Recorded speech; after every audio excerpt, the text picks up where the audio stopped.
Welcome everybody, this here is Rebel Dog. I just want to welcome you to the Doghouse and give you a little bit of an understanding of what the Doghouse Live is all about. The dictionary describes a creator as a person who brings something into existence. We each have a story to tell of where we came from, where we are today, where we want to be tomorrow. We bring creators of all styles, venues, and platforms together in one place to make new connections and grow the ones we have. This is what the Doghouse is all about. This is a safe place to come and talk with the people you know and learn about their success and their failures, in hopes it inspired you to create your dreams. We believe in one thing: be what you want to be and not what others want to see. Color? Pokemon Yellow, let's go. See, all of the follows. Uh-oh. Now we know who's got the rum. This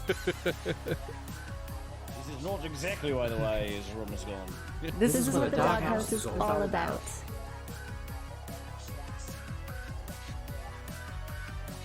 Thank you for taking the time to hang out, meet the people we have met, and to hear their story as they want to tell it.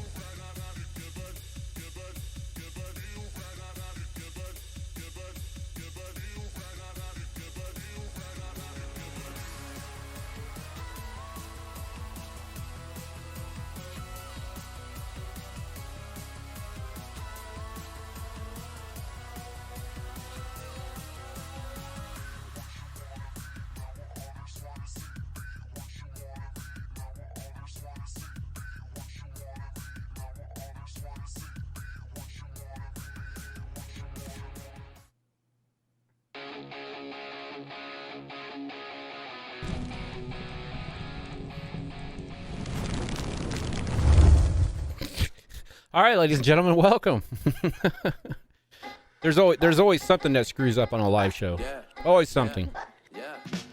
Anyways, how is everybody? Welcome to the Doghouse Live. I am your host, Rebel Dog, the dog, or Joe, whatever you want to call me.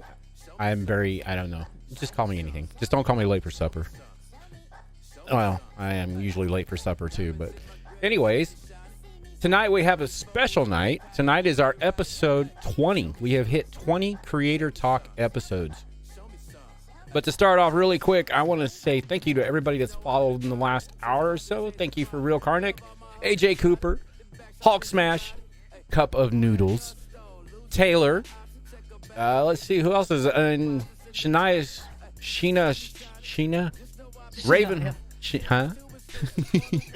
I murder names. I'm so sorry.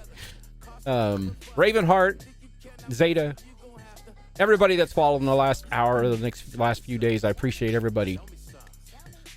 Tay threatened me. Ah.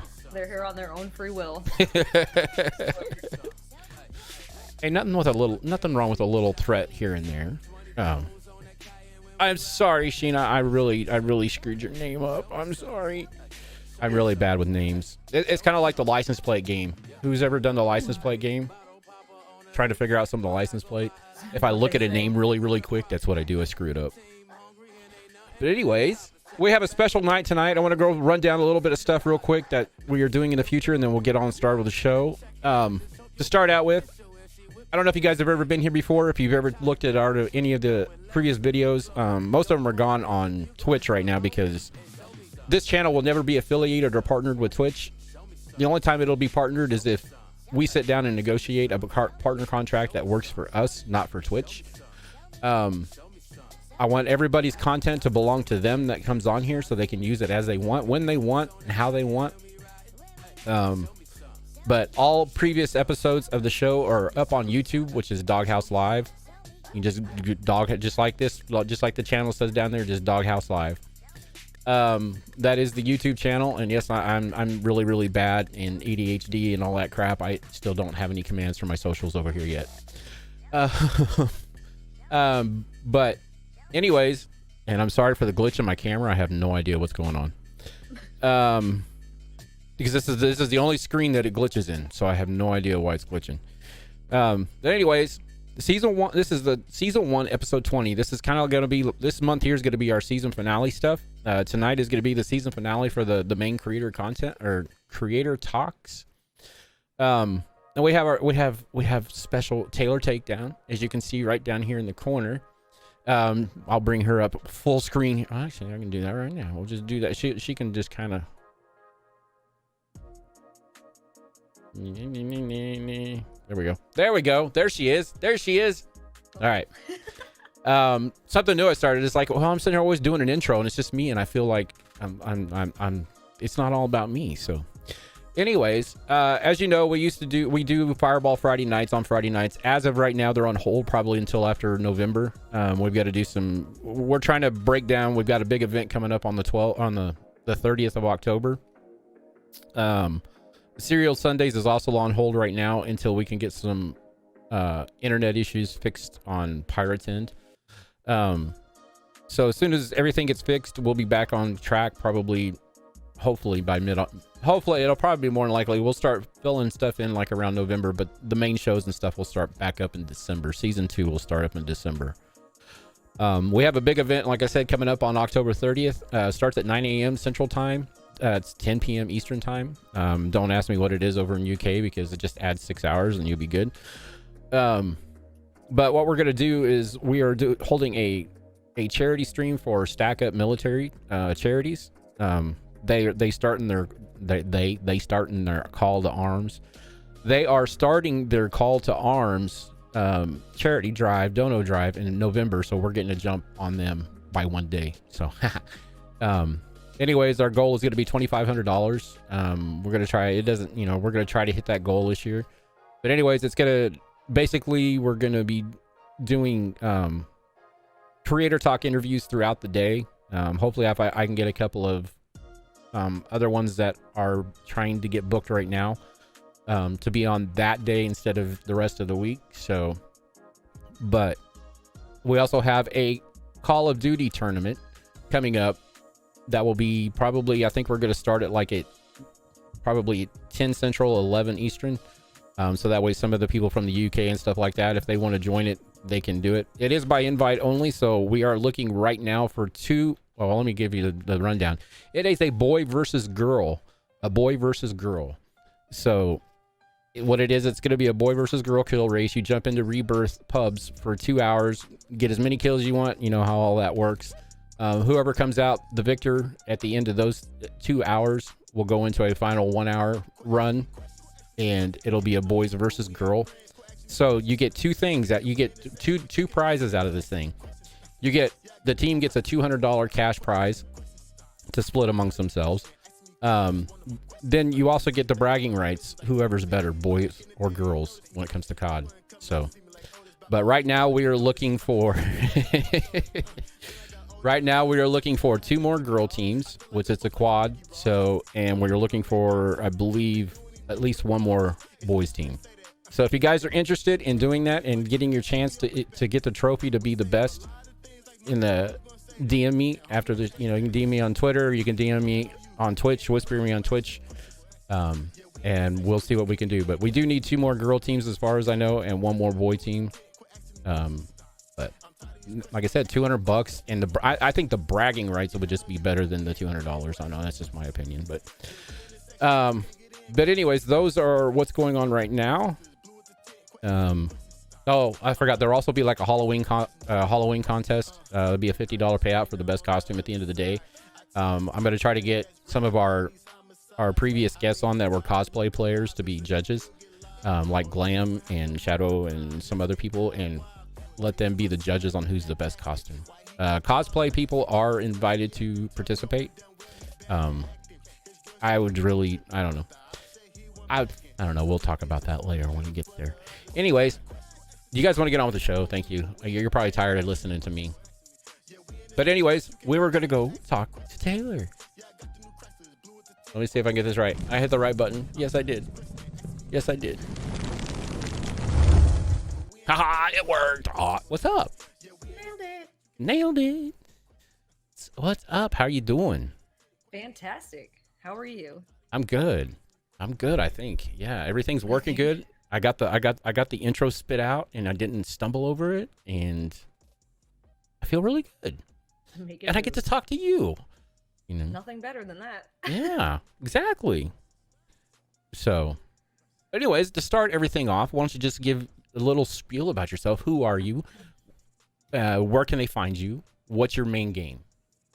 Ooh, all right, so what's up? I'm Taylor Takedown. I'm formerly known as Takedown TV. A lot of people are still trying to find me since the Mixer Twitch mess up. I was originally a Mixer partner. When Mixer died, I switched over to Twitch, and we've been putting in work here. You can find me at twitch.tv/Taylor Takedown. You can also find me on YouTube, either under Taylor Takedown or Takedown TV. It pops up under either. YouTube is something we've been pushing lately, so if you guys want to check that out, I'd appreciate it. My main game and what I'm known for is definitely Apex Legends. I was known for a couple tournaments playing Apex Legends back on Mixer, and it's kind of been my main game since it came out. And unfortunately, I can't play anything other than Apex. But right now, New World's kind of got me sucked in. I've played that for the past 5 or 6 days. I needed a break from Apex, especially after getting Diamond. So right now, I am switching between New World and Apex, but Apex will always be my main game for right now. Hopefully that does change at some point in time, though. So I don't know. I'm all over the place, and it's hard for me to find something that's my niche and something that I like game-wise. So it's very rare that we find that, and when we do, it becomes a little addictive. I won't lie. Yeah. Yeah, because I watched, like I was telling her earlier, we did like a little pre-interview and before we started, and I was sitting there, I was asking her how long she played last night for. She said about 8 or 9 hours, and I sit there and go, yeah, no, I caught you a few nights back, and I happened to look at your stream counter, and you were just breaking the 12-hour mark, and I'm like, holy crap. Because when I checked on her earlier, when I checked on her earlier, she was playing New World, came in and said hi a little bit. And then when I came back later, when I started my stream up, I happened to click to see she was still live. And I'm like, God, and surely she took a break. And I looked and it's like, nope, she's been going 12 hours straight. Yeah, even on my days off, I'm playing. I've played for 5 days and I had 1 day off, and I played on that day off. I only took 1 day off so far since I started playing that game. It's a problem. Yeah, but it's fun, right? It's fun. I needed something to get lost in. Apex was making me angry. I needed to not burn myself out on my favorite game. So luckily New World came along to kidnap me for a little bit so that Apex and I can have a happy, long lasting relationship eventually. Nice. No, and sometimes we need that, because you can get very stale if you play one game totally the whole time that you stream or content create or whatever. It can get stale, and that shows when to your community, to anybody that's seeing you for the first time or anything like that. So yeah, so changing it up's not a bad thing. Nope, not at all. Well, to start it all off, when and how did you get into content creating? All right. Well, I mean, it's always kind of been in my blood to be an entertainer. When I was younger, I was part of the MySpace days. I know I'm showing my age here, but I was a part of the MySpace days, and there was a thing called Stickcam back in the day. Yep. I don't know if anybody remembers Stickcam, but it was a website where you would just get on camera and go live and just talk to people, and they would come into your channel and talk, pretty much like Twitch, but it was all kind of IRL type stuff. And I did that back when I was like 18 or 19, and to the point where I would be having hundreds to thousands of views on some of those Stickcam streams. And it was just for fun and games. I mean, we were in college. It was just messing around. Never really thought anything of it. And ended up going to school for hospitality, tourism, and management, because it's just something that I'm good at, talking to people. Nice. And, communicating and stuff like that. It's just what I'm good at. Came back home after college, moved back to where I was from, and, got a life down here, was working as a waitress, working doubles, playing games every single night when I come home. But I've been a gamer my whole life. Since I was 5, I've been playing games, so it's just in my blood. And I bought my boyfriend at the time an Xbox, and that's kind of how we found Mixer, which, rest in peace, Mixer, we miss you. Yeah. That's how we found Mixer, which was a content creation platform. I had never really watched Twitch before. I had never really seen a content creator or a gaming streamer before. Opened up Mixer and started watching, a streamer called Glitchy play PUBG, and kind of started to become a part of his community and fall in love with, the way he ran things. Like it was just him and a bunch of friends playing, and everybody in chat was so super friendly and kind. It was like a big family. And I was like, you know what? Yep. Like I want to do this. Like this is something I want to do. And I watched Mixer for a couple months and became a viewer and really fell in love with it. And one day I said, you know what? F this. I'm going to buy an Xbox. I'm going to buy a camera and I want to give this a shot. I went out to Best Buy, bought a Xbox, bought a camera. That night, plugged in the camera to the Xbox, the TV in my bedroom with a chair, and I hit the go live button for the first time as a test stream. And, you know, ever since that, I went live the next day and it's been history since there. Like I've been doing it ever since that day. Nice. No regrets. Yeah. And that's one of the things too. It's just like we were telling, it's like, because when I first started, and I know a lot of people first start too, it's just like they come into the stream or they come in here or whatever when we do our creator talks, and they ask the creator, you know, because you guys can ask questions anytime what you want about her, as long as it doesn't get too personal. I mean, most of you probably already know a lot of stuff about her, but anybody that's coming in new or whatever, feel free to put in the chat, and as soon as we get to it, because she can see chat as well, so as soon as she sees the message that's directed to her or whatever, you know, she can answer it. But yeah, because I kind of combined the creator tips and talk episode in with this one, because that's one of the things too. It's like you guys have been here for, you know, 3 years or plus. Some have been here longer, but you know, you guys, it doesn't matter if you're in it a year, if you've been grinding in a content creator status for a year and you're on the top, I want to say you're probably in the top like 10 or 15%, because people don't survive after a few months, you know, because it gets too much. They figure out that there's way too much work than what there actually is. Yeah, it's not just going live and playing a video game and all of a sudden you get all these followers and subs and donos. That's not how it works. There's so much work behind the scenes while you're on camera. You can't. People sit there all the time and why is nobody watching me? Oh, you're a girl. You must have it so easy because people just want to watch you because you have boobs. Like, no, sorry, that's not the case. You have to have a personality. I don't care who you are. If you're not Shroud, if you're not funny, if you don't make me laugh, like a lot of these people, you have good gameplay and they get on camera and they're good at the game, but they don't acknowledge their chat. They have no personality and they don't talk. And then they wonder, why does nobody watch me? Why is nobody on my stream? It's because nobody wants to watch like a soggy bag of potato chips. Yeah. You have to have something behind you. You're entertaining. You're not just you're an entertainment. People are paying to subscribe to you just like they would pay to subscribe to Netflix to watch that. Yep. What makes you more watchable than Netflix, Disney Plus, Hulu, Crunchyroll? What makes you more valuable to take people's time than platforms like that? You can't just go live and be like, yeah, I'm good at this game, watch me, because people want to be entertained at the same time. You know, as a female, I get a lot of shit like, oh, people watch you because you're a girl. I'm like, I can play the game pretty good sometimes. And when I can't, I'm funny as hell and people are entertained by me. So that's why they're here. They're here for me, not necessarily my gameplay. Because I have good days and bad days. I have days where I play like a pro player and I have days where I play absolutely terrible, like a 5-year-old child who was just handed a controller. I mean, there's no in between. Yeah. So you have to have something to back that and make people want to come back. Yeah. Why do they want to get to know you? Why do they want to come back? Why do they want to be a part of your stream over somebody else's? Yeah, provide value. It doesn't matter what kind of value, just the kind of value that, like she said, other than just sitting back there, just, you know, staring at the screen, you know, or staring at the game, and camera positioning, chat positioning, everything else. I mean, I understand you don't have to have a lot of fancy equipment, you know. I know a lot of people that I talk to in chat, they use their phone as their chat, you know, that's fine. But they also check it, you know, they play their game, and then as soon as they get a break, like if they die or something like that, they check their chat, you know. So, and you got to realize too, with Twitch, you know, because we got used to Mixer's FTL, so Twitch is, what is it, like a second or whatever delay? Yeah, tiny delay. You know, but it's like, yeah, it's crazy. But yeah, it's one thing I said. It's like if you ever become a new creator, it's just like try to get some type of structure. You know, either play with friends or find somebody, because it's hard unless you have the personality such as Taylor's. You know, I don't have the personality like that. Mine comes out when I've had a few shots, but until I can get a few shots in me, it's not as dry as it used to be. I'll put it that way.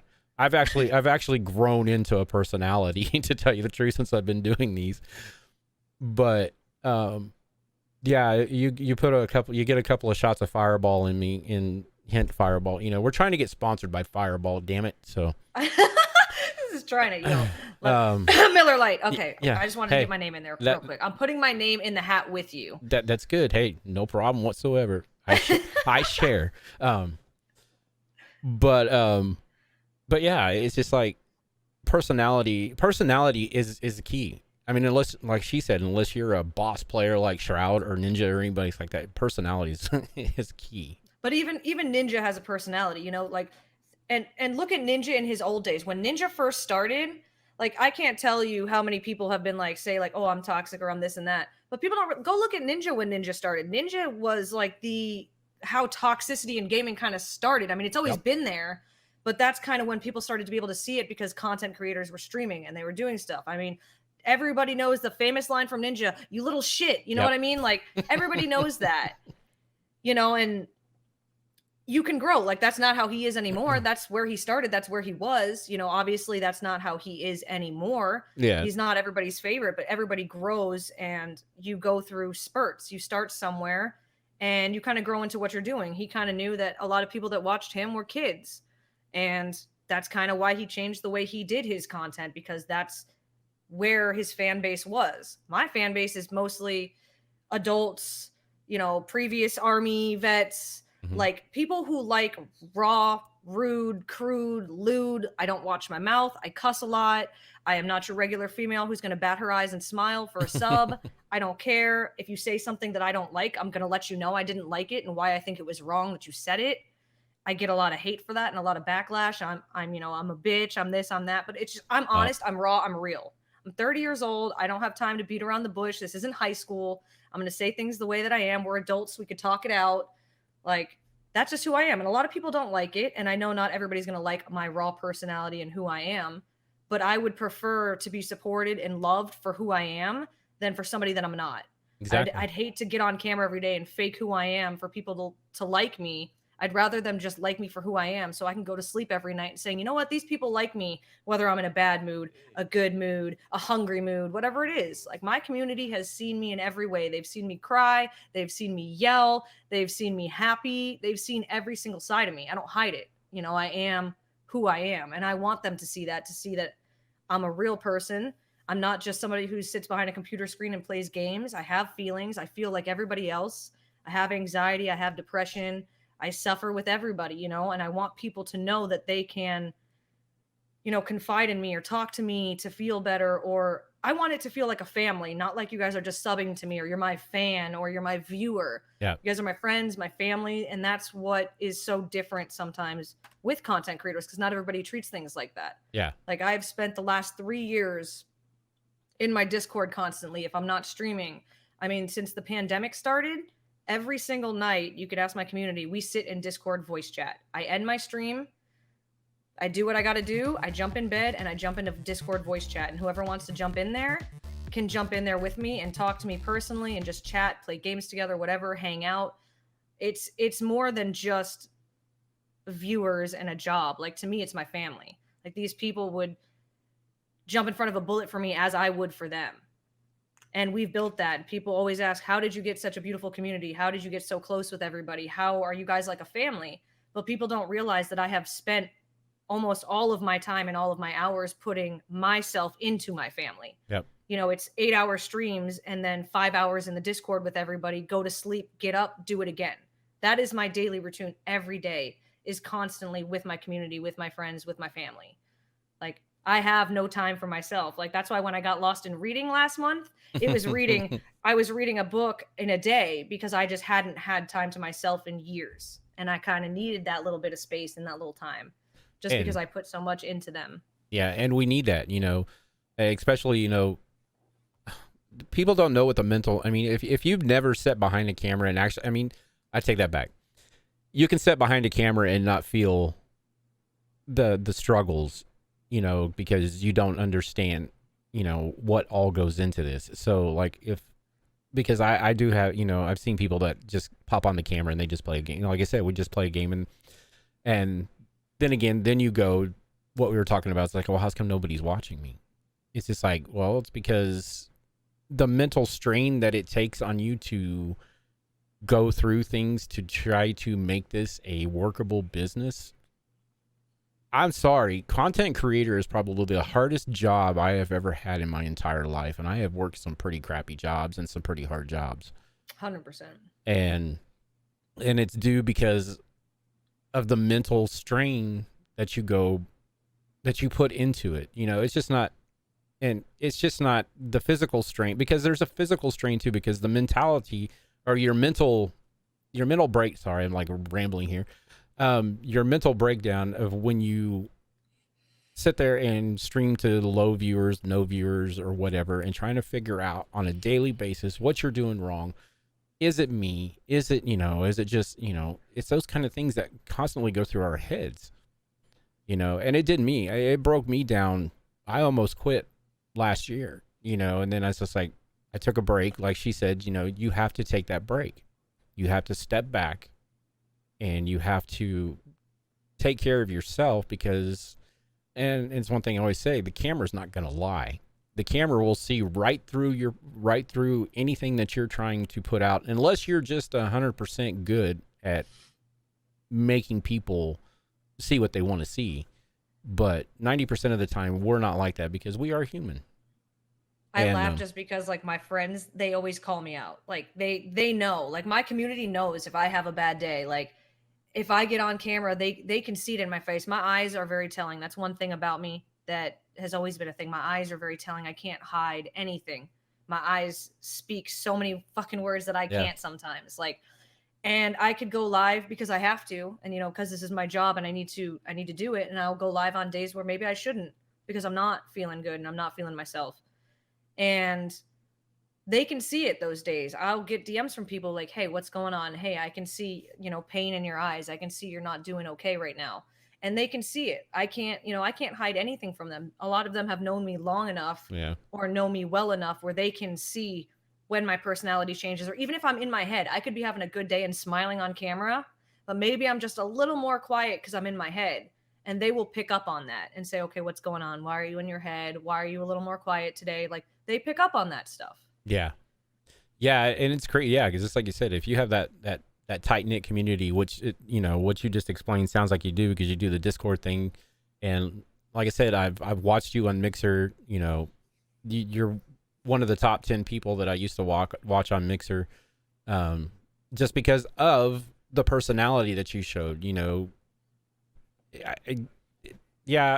Some people, like you said, some people think you might be a little raw, but hey, that's what makes you, and that's what makes your content great, Yeah. Sneaker has a question that says, when did she start streaming, and what was motivated her to streaming through the pandemic? All right, so I started streaming about 3.5 years ago. It's almost 3.5 years ago now, I would say, yeah. And then this has been my full-time job for almost 3 years now. So there is no choice of, do I want to stream or do I not want to stream? Even if my mental health is at its lowest, I have to stream. I don't have a choice. This has been my full-time job. This is my money. This is my income. It's how I pay my bills. It's how I feed my cat. It's how I feed myself. Like, I don't have a choice. So through the pandemic, it was hard, because it was kind of, are people going to be able to sub? Because a lot of people aren't working right now. A lot of people are on unemployment. They're not working their jobs. Will they be able to sub? Will they be able to donate? Is this going to affect me? Is this going to hurt my career? Is this going to hurt my money? So it was tough. It was a tough time to stream through it, because you don't know what's going to happen. You didn't know, and nobody knew what was going to go on with the world. Everybody wasn't working. Everybody was out of work for months at a time, just stuck in their houses. And you didn't know if people were going to be able to continue to support you because of the situation. But I didn't have a choice, because this is what I do. And even if I stopped making money while I was streaming through the pandemic, everything was shut down here. So me and the hospitality industry as a waitress, even if it didn't work, I wouldn't have even been able to go back and get a job again. Yeah. Because down, where I live, nobody wants to work, or nobody's hiring. The hours are outrageous. Like, there's no in between. You're either working 12 to 14-hour shifts without a choice, or you're not working at all. Like, there's nobody here. And at the point when this was all going on, they weren't even hiring. Everything was shut down where I live. There was no restaurants open, nothing. So I didn't even have that option. So it was kind of just see what you can do, stick it out, and just try to keep making the content you make and make people happy, and then maybe it'll work. And I'm still going. So I was gonna say it must have worked because you're still going Yeah. strong. still going. So, but yeah, it's great. So who was your biggest influencer? I mean, who once I know you said Glitchy, but I mean, who was When it comes to streaming and content creation, yeah. the people I looked up to the most was when I was on Mixer, and it was Glitchy, Key, who actually rated me the other day, which is I don't know if they're still Nice. together, but Glitchy and Key were dating. I used to love her as well. I used to watch her all the time. She came in and rated me the other day. I was so excited. It was awesome. And Wesley Shark was one of my, and Magnetron. Though I would say those four were like my main inspirations that made me want to go into content creation, made me want to stream. Like I remember Magnetron, he was just so nice, so kind, loving, funny. Just every time you were in his stream, you were laughing, no matter what he was doing, whether it was an IRL, whether it was a game, you were always in tears laughing. And it was just so fun. Wesley was just, he was fun. He likes to drink. He likes to cook. He likes to game. So he was fun to watch because I felt like I could bond with him, and he had such a good community and friends.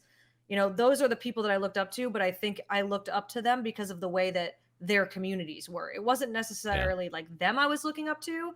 It was the way that their communities and their families were. Like they were all very close to each other and very kind to each other. And yeah, you could have them all playing with friends, but they were still talking to everybody in the chat like they were their best friends and like they knew each other forever. And that's kind of my biggest influence that made me want to do this, because I just saw the family in it. And now I have my own family, so I'm so happy. Yeah.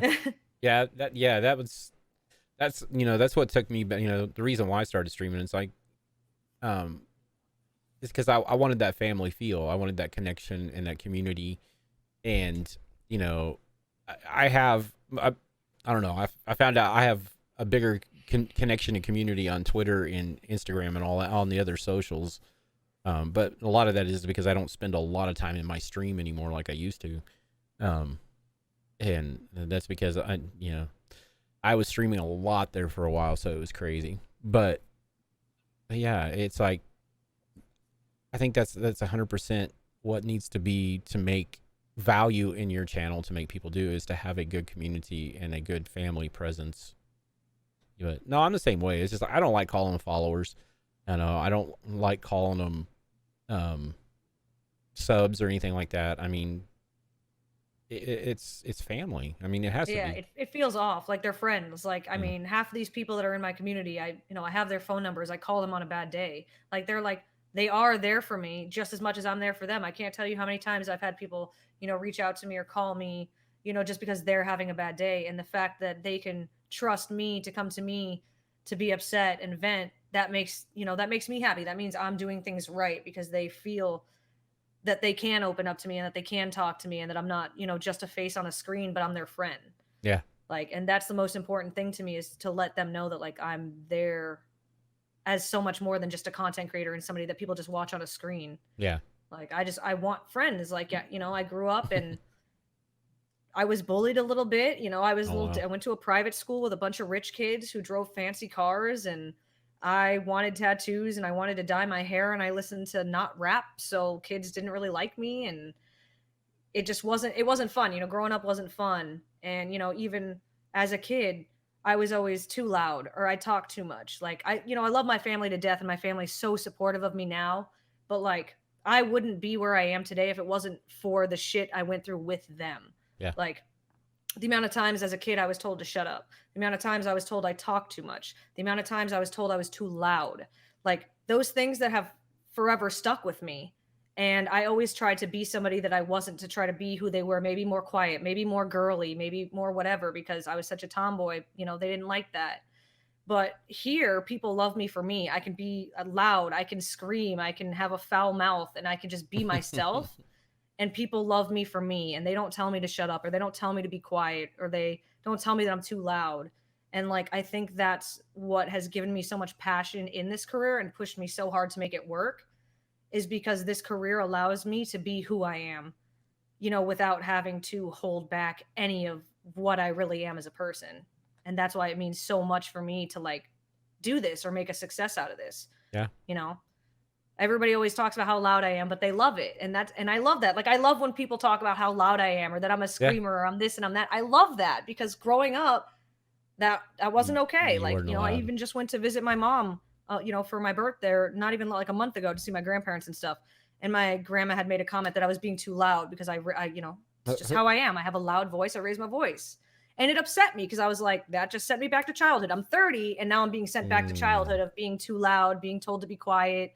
I didn't like that. It sucked. It's not a good feeling, You should have said, Grandma, you need to watch my streams. But God, we don't want that, I promise. But no, that's great.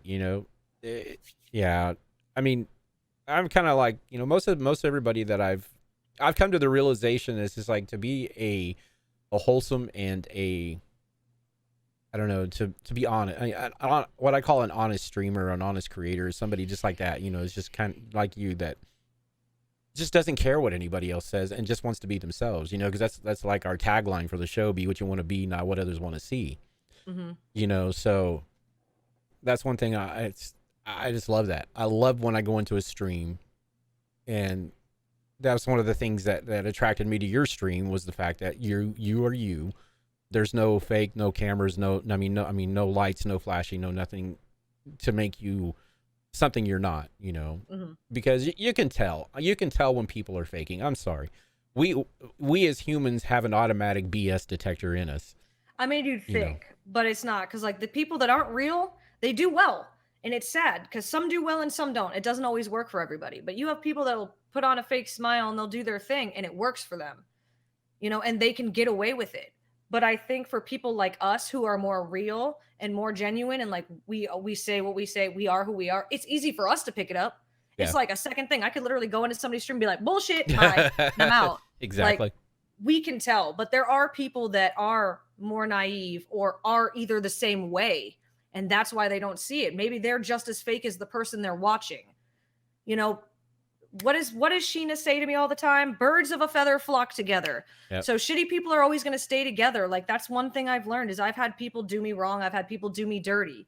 And all the people that have done me wrong or done me dirty, they kind of all start to click together. And then they kind of all start to sit in a little click together. And then you kind of see they just all were shitty people, and now they're just being shitty together.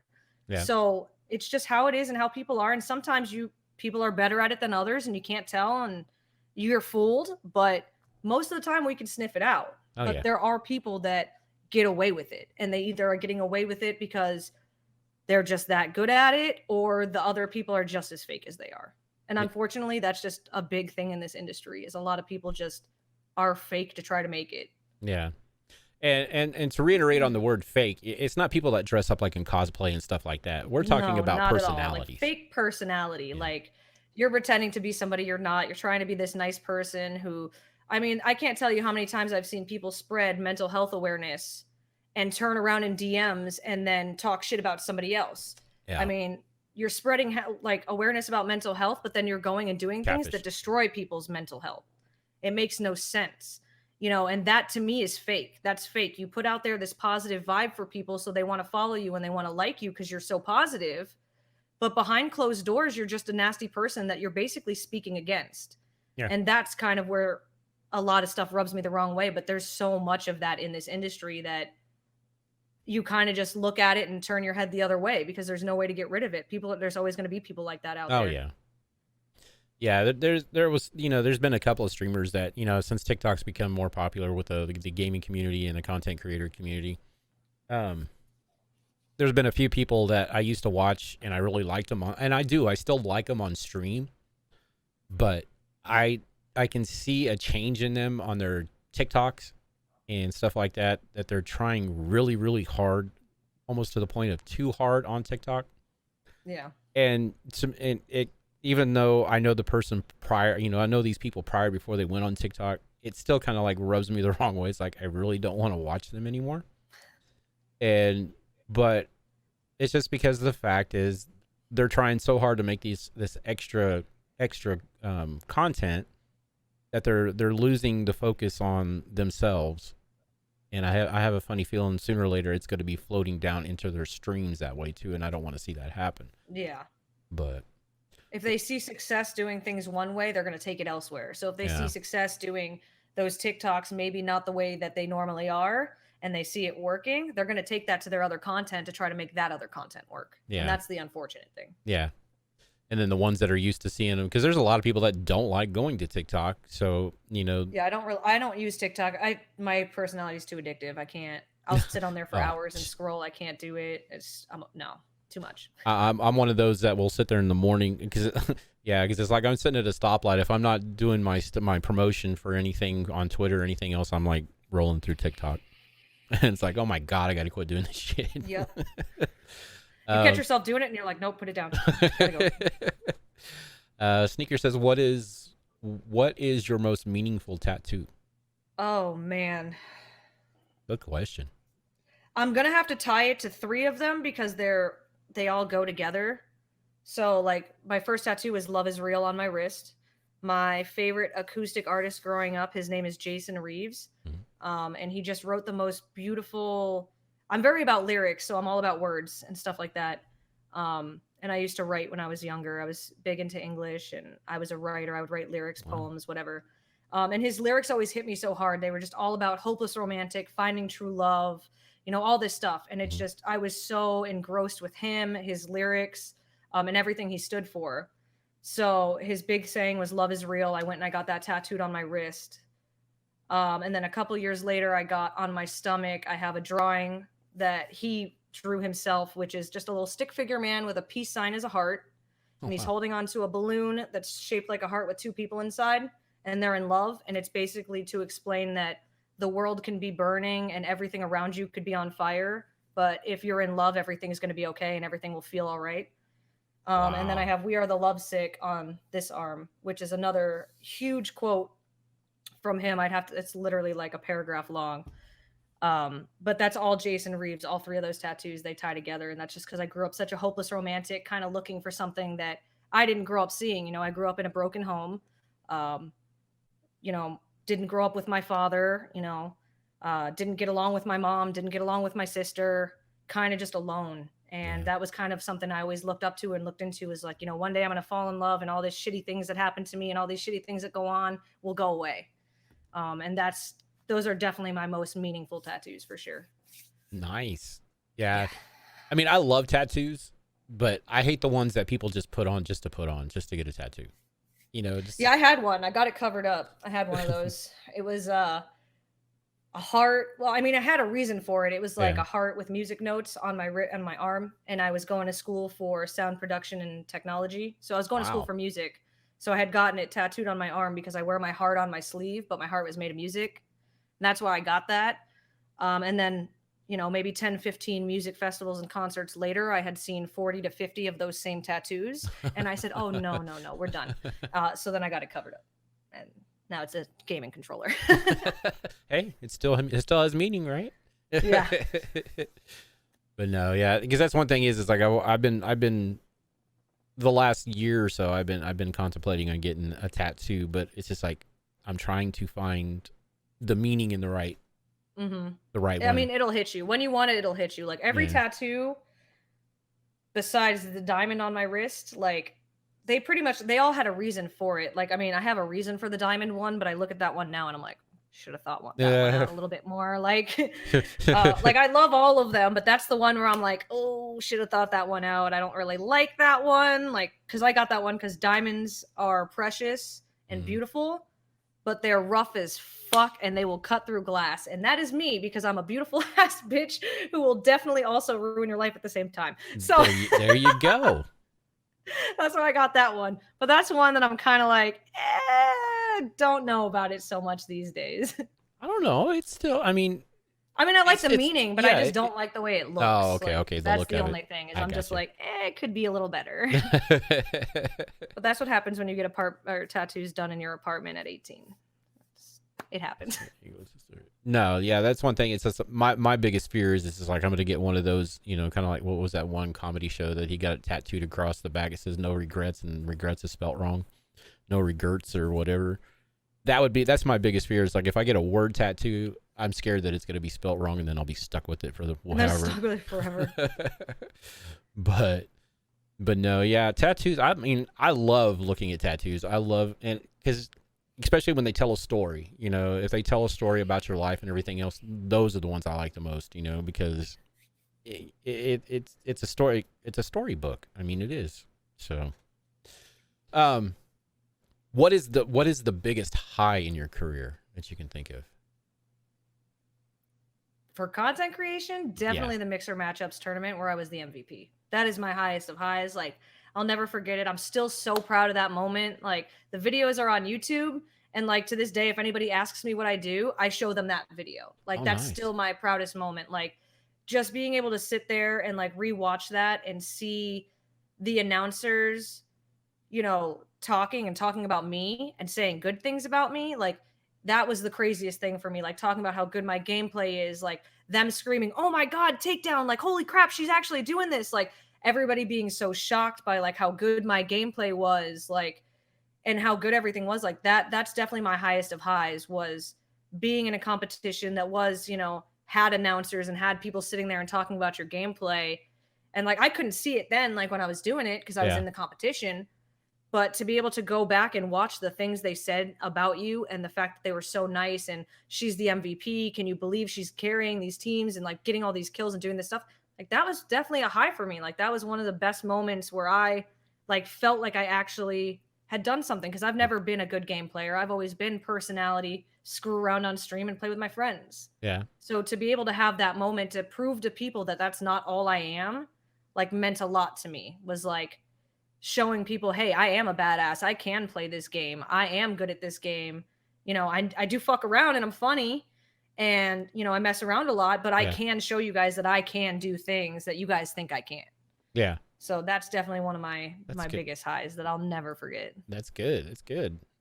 Yeah, because I remember I watched that one. You know, actually, I think I watched that one live. So, but yeah, that was a fun one. That was like me, Munchkin, Doom, and Princess Pone. It was like the all-girls squad, and kind of everybody thought that we were gonna not do well. We weren't gonna, you know, make it because, you know, all-girl squad against all these other teams. I mean, I remember being ecstatic because we beat out Team Flashpoint. And all I wanted was to be on Team Flashpoint. And I was like, I just want to be on Flashpoint. And then we beat Team Flashpoint. And I was just like, yo, I just beat the team I wanted to be on. Like, that's crazy. And then that's when they approached me after that tournament. Flashpoint approached me and said, like, hey, you can't beat us no more. You got to join us. Like, we want you on our team. And I said, this has been, you know, my dream since I started Mixer was to join your team. So yeah, I'm in. Say less. Yeah. Please. You had me at hello. Yes, exactly. So just speaking in Mixer, how long did it take you to get partnered on Mixer? Ooh, like 6 months, 8 months maybe. Yeah. 6, 8 months. I was going to say, with your talent. It was quick. I got turned down my first time. I remember I applied my first time. You know, me and my friend typed up a 2-page thing for partner, you know, and we should have had it, but we didn't. And then the second time I was like, you know what? Fuck it. Let's give it a shot. Didn't type up a big thing this time. Tiny little paragraph about myself, maybe 3 or 4 sentences long. And I just remember sitting, took a sick day from work. I called out of work. And I was playing with my boyfriend at the time, and Mixer staff came into my chat. And I was just like, Mixer staff in my chat? What? And I was super confused. And he was like, wait a second, check your email. And I was like, all right. And I went and I checked my email. And I had congratulations, you're partnered on Mixer. And I was just like, what? And I found out live on my stream. They came in, they told me, like a bunch of staff came in and said, congratulations, you got partnered. And it was so cool. Nice. But I had gotten denied my first time, so I didn't expect to get it the second time. And then we got it, and I was like, all right, you know. I think they denied a lot of people the first time applied. You know, because you fail, it doesn't mean to give up. That's for sure. And I think maybe that's what they were looking for, to see if you were actually going to give up and not try again. Yeah. You know, so yeah, because everybody I've talked to says, you know, actually about 98% of the people I've talked to that applied for partnership, they said they didn't get picked like the first or second time. What's up, R? Um, but yeah, thank you for the follow. Hopefully, you're a real person trolling Timmy. He is. Okay. I've met him in real life. He is very real. Okay. Well, I know I say that now because when the Hossbot thing was going around, we had somebody Yeah. that came in that had a similar name at one of the shows. Oh. And so, and one of my main mod was in here, and he DM'd me, and he's like, "Is that real or is that?" And I go, "I don't know." So I said to him, I go, "Okay, you got 3 seconds to say something." And he goes, "I'm not a bot. I'm real. I'm real. Don't ban me." That happened to me. Somebody followed me and I didn't know the name, and I was just like, all the bot stuff was going on, so we were banning so many accounts. And like I said, I was like, "Hey, if this is your name and you just followed, like, say something so I kind of know you're not a bot." They didn't say anything, and I was like, "All right, well, I'm gonna ban you now, and if you're not a bot, I feel like shit." I banned him, and then like 3 days later, I had a unban request that was like, "I didn't do anything wrong," and I was like, "I'm so sorry." I was like, "I thought you were a bot, and I said to talk in the chat, and you didn't, so I thought you were a bot. I'm sorry." I felt so bad. Well, sorry felt like such a sorry for dick. thinking you were a bot, Timmy. Oh man. I don't know. I see. When I see those kind of names, I kind of figured it was because it wasn't. Yours is more thought through than some of these other ones have. So that's why I'm sitting there going, surely he'll talk in the chat sooner or later. But no, yeah. And the bot. Did you get hit by the bot quite a bit? They were coming in like increments of 5. I mean, we banned a lot of accounts. We didn't have any hate raids or anything. That's good. We were getting the, follows, but like we never got follow botted where it was like 100, 200 Yeah. followers. It would like come in 5 at a time, 5 at a time, 5 at a time. So we would just handle it, ban all 5. Or if we saw lists, my mods were so good about taking care of it. Shout out to Jack, Karnak, and AJ. Those 3 mods of mine, when that was going on, were just so protective of me. They were making sure they had all the lists updated and going into my channel to ban names to make sure like they wouldn't come in and do it. Like they were ahead of the game, like more than I could have been. They were so on top of it. That's good. That's good. No, Sneakers, the bot's not broke. It's just not. It's not set up for this channel. Because these go up on YouTube, so I don't want like stuff covering people's faces and stuff. The only thing you'll hear is the follower alert, which is the 1-shot, 2-shot one. You had one job. One job. But no, yeah, the bot thing has just been crazy. Yeah, I haven't got hit by any hate raids or anything like that. But yeah, we have, like you said, about the 5 to 10 increments. And like I said, my mods are the same way. It's just like boom, boom, boom. Before I even know they're there, I see the deleted messages, and I'm like, I know it, guys. Yeah. Well, that's why like I don't really use tags on Twitch. Yeah. Because if I did use the tags that I probably would pick and use, I would be targeted for them, for hate raids or whatever, which is why I choose not to. And that's why, before the hate raid stuff started, that's why I did it to begin with and why I didn't use those tags. Because like I would normally use the LGBTQ tag because I'm bisexual. Mm-hmm. So I would like to find more people like that. And so I would love to use that tag. But I also know that tag brings more unnecessary hate. Yeah. People that go looking through those tags to look for people's streams to go in and troll and fuck with them. And streaming takes so much out of your mental health already. I don't need that extra bit, especially with me doing YouTube now and the YouTube shorts and stuff becoming a little more successful. I'm getting a lot of nasty comments and a lot of hate. And I've spoken to other female content creators on YouTube, and they all had to turn their comments off on their shorts on YouTube because I've seen that. of the nasty comments and the hate. And apparently it's really just geared towards female content creators.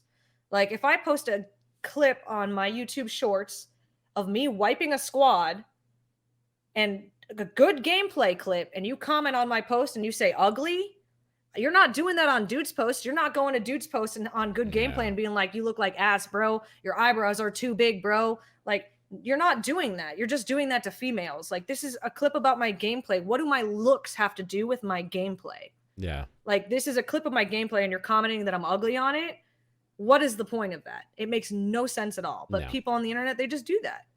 And like, there's so much mental strain between trolls, nasty comments, nasty DMs, people that are just gross. Like, I mean, you get nasty comments and not even nasty, just like really grotesque dudes in your comments, like with weird, gross things. Yeah. A lot. Oh no, I can imagine. And there's just so many different aspects of streaming that people don't realize that this takes a toll on your mental health, of people that you know talking about you, people you don't know talking about Yeah. you. But that's what it is. You're in the spotlight, you're putting yourself on camera. You're you're putting yourself in that spotlight. So you're going to have people that you know, don't know, strangers, whatever, all talking about you. Whether it's good or bad is going to happen because you're putting yourself in that limelight. Yeah. And you're putting yourself out there for other people to judge. So, I mean, like Karnak says, because they hate their own lives, you do have people that are at home, that are miserable, that are not happy with their life, not happy with their marriage, not happy with their friendships. So they want to come into this world and try to fuck up people that maybe look like they're happier or whatever. Because you don't know what people are struggling with behind cameras. We go live, we look happy sometimes when we're not. You don't know what we're going through behind. Like 2020 was the worst year of my life. My stepfather, Mixer died first. Then my stepfather was killed a month later, hit by a car. Oh. And then I was dumped in November. I mean, 2020 was like the worst year of my life. Like, it sucked. It was just everything that could go wrong went wrong, like in every aspect. You know, that's and crazy. I still went live every day that was on my schedule or whenever I did. And I pushed through that. Yeah. And it did kind of suck because I do feel that like I didn't necessarily cope the way I needed to with Mixer, my stepdad, and all that stuff. Like, I didn't go through it. And I think that later it affected me because I didn't cope the way I should have. And I continued to stream and I continued to push myself through it. And I think later on that came and that kicked my ass. And it was just like, hey, you never coped the way you should have. So you're going to cope all at once now. Fuck you. You're going to feel everything at once. Yeah, I think that's what, You know, they were calling 2020 as hindsight. It was supposed to be, you know, the year that everything was supposed to be seen better. Well, I think we did. I think it opened our eyes. So I guess 2020 was good because it opened a lot of people's eyes that didn't fall into the realm of manipulation and stuff like that, you know, with all the crap that went on with the pandemic, you know, the election, all that crap. Mm-hmm. But yeah, that's what I'm saying. It's just like you work a normal job. You know, my job is kind of physically straining, but it's more mentally straining because I don't like being there. But like I was telling her in the beginning, this right here, being a content creator, it doesn't matter. It is the most strenuous, mentally draining, which then in turns takes away your physical, you know, so it can really screw with you. Mm-hmm. It's just like these talk shows. It's just like people think it's like, oh, what do you do? Just, you know, ask people to be on, then you talk. Because I've had people ask me, it's like, well, what do you do to your talk show? And it's just like, I spend anywhere from maybe 30 hours a week on one episode. Mm-hmm. You know, it's creating the graphics, promoting you guys, Promoting it. And just being able to make sure that everything is going to work good when I hit the live button. And plus, this is only 20 episodes in. I'm still learning, you know, so I've still got that fear and that, you know, I call it the self-doubt demon. That pops up every once in a while. I was like, oh, I'm not doing anything good, blah, blah, blah. And then I'll have somebody come in. It's like, no, you're doing a great job. Just keep it up. You know, so that you know, that helps me. So yeah. And you'll be surprised, guys, the little comments that you guys make, the little minute comments you make, like saying you're doing a good job, keep it up. Those are like $1,000 payoff, you know. It goes farther than they know. Like, my community is like, they hype me up. I mean, like, Call Sign is one of my examples. Like, I've known him since pretty much I started streaming. I probably met him 2 or 3 weeks in, and he's still around. He's come to visit me in Florida twice. You know, went out to Texas together. Like, he's one of my best friends. He always, it's like he can sense if I have a bad day. Like, I will wake up and check my phone and there will be a message that'll just say, hello, sunshine, you're beautiful. Don't let anybody tell you otherwise. You are the light that like brightens our day. I mean, some cheesy ass shit, but he does that. And it puts a smile on my face, you know, like just those little comments, or like, hey, you're doing a good job. Like, another example, Sheena is somebody who's just lifts me up so much. Like, if I have a good day on stream, say like I'm rocking like 50, 60 viewers, I'll get a Snapchat with a screenshot of my views and my stream and her being like, holy shit, girl, you go, you're fucking killing it.